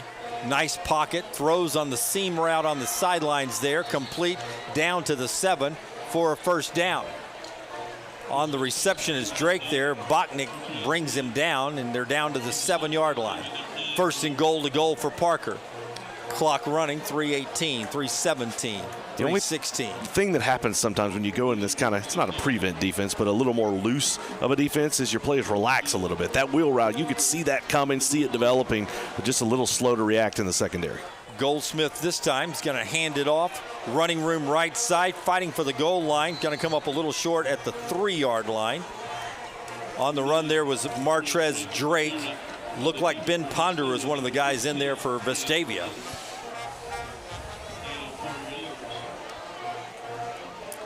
Clock running. Clock's Vestavia's friend now on second down and goal from the 3. Goldsmith hands it off to Drake again. Up the middle, but he's only going to get a yard, and that's going to bring up third down, and more time is going to tick off the clock. They're obviously in 4-down territory here. And Parker going to bring in their heavy package. Jack Cowan again on the tackle with help from his buddies in the center of that defense for Vestavia. You always wonder who are the new guys that are going to step up, the names you didn't call a lot last year. And for me, Jack Cowan and Maddox Vickers, those are the two that stood out tonight, that moved into a starting role, playing a lot more playing time role, and they have both really showed up. 3rd and 2 for Parker. Boy, that clock now under 2 minutes as they get set on this play. Goldsmith with the snap. Running far side and out of bounds. They actually had Goldsmith out of the game. It was Jeremiah Jackson that took the snap, and he actually loses 2 yards, and now it's going to be 4th down. And they'll go for it. 1:49 to go in the contest. I'll tell you what, he didn't make the tackle, but Daniel Richardson, as he's been all night, just flew into the backfield, was able to string that play out and not allow Parker to turn that corner, and now it's a 4th down. 4th down, and Vestavia's done a good job on a couple of 4th down stops tonight. We'll see if they can do it again here. 4th and goal from the 4. Can the defense rise up? Here's the snap. It's a keeper again, running for the pylon. Can he get there? Here comes the pursuit. Tackle, ball is out. But what a play. Out there by, was that Nick Williams? I think it was. Oh, Micah Joel Washington. He was there as well. Yeah, that was Washington. It was. Number Way to 6, go. great play. And that's a really good job. You thought you were trying to go off tackle, nothing there. You broke it to the outside, and that Rebel defense strung that play out. You want to push him as far as you can to the sideline, and then Washington flew forward to make that tackle. Make a play, young man. Micah Joel Washington beats him to the pylon, knocks the ball out. Didn't matter because it was 4th down. Another 4th down stop from this Vestavia defense. Backed up on their own 1.5-yard line, but now it's just a matter of running out the clock. Power formation. It's the old Rebel push, and they're going to push this thing forward all the way out to the 5-yard line, and that gets all the room you need to get. Parker still has 2 timeouts. I would be very surprised if they chose to use them. 1:28 clock running. Man, this Parker team's going to be good this year. Really love what Frank Warren has done with that program. But boy, you answered some questions defensively here in the second half. If you're Vestavia, you hope you can carry that over week to week. 2nd down, clock running, no timeouts coming from Parker. Gets us down to 1:07, 1:05. Late substitution comes on from Vestavia as Copeway gets out there late. The snap, the handoff right up the middle. Just going to push the pile, eat as much clock as you can. That's going to set up a 3rd down at the 7. Yeah. I think when you get to the end of the season, Vestavia is going to look back at this as a really good win against a really good Parker team that is going to make some serious noise. They're ranked number 3 preseason in Class 5A. They're going to be right there at the end of the playoffs making a run at yet another state championship. Coach Frank Warren's done a phenomenal job. But tonight, we expected a shootout. We got that in the first half. The Vestavia offense kept going, and then the Vestavia defense with total adjustment, complete adjustment at halftime by Coach Robert Evans and defensive coordinator Chad Merrill. They came out with a completely different plan in the second half. And if I'm looking at this correctly, pretty sure they kept Parker under 100 yards of total offense in this second half and 0 points. Amazing job by Vestavia tonight to get the 32-14 win over Parker. Again, throw out classifications.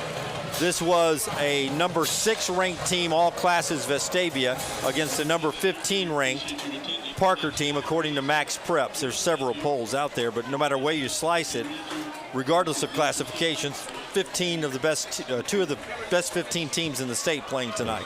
This game and then Thompson against Central Phoenix City are the 2 best games in the state on paper so far. And the thing for Vestavia, this is the type of team that you're going to see when you play a Thompson or when you play Prattville, who's absolutely loaded this year. Spain Park, who's got talent all over the place. Hoover. Those are the types of region games you're going to face later on, and they're going to have athletes just like Parker has all over the field. I think we said it earlier, but if you look at the recruiting rankings, Parker has 11 guys that are in their junior and senior class that are getting opportunities. 6 of their starters on defense are going to go play Division I football. We saw a couple of running backs, just playmakers, guys that are going to play on Saturdays. And so this is a very talented, very good Parker team, and this is a really good win for Vestavia. Some of the key contributors tonight, you start with Charlie Tapp, who had a decent night throwing, very efficient, but his legs were huge. 22 carries for 204 yards. If your rushing yards start with a 2, that is a really, really good night. Charlie Taft goes over 200 yards on the first game of the season, and Vestavia needed it, especially that big long run. The one he broke 48 yards down the sideline. That was one of his 4 rushing touchdowns on the night. And then you talked about through the air, 17 of 21, 109 yards, but he made smart decisions. He didn't force anything. Luke Stubbs was the leading receiver. He had 8 catches for 40 yards for Vestavia. The leading tackler was Will Bachnick with 9. Nick Williams and Daniel Richardson both had 6. And then Maddox Vickers had 5.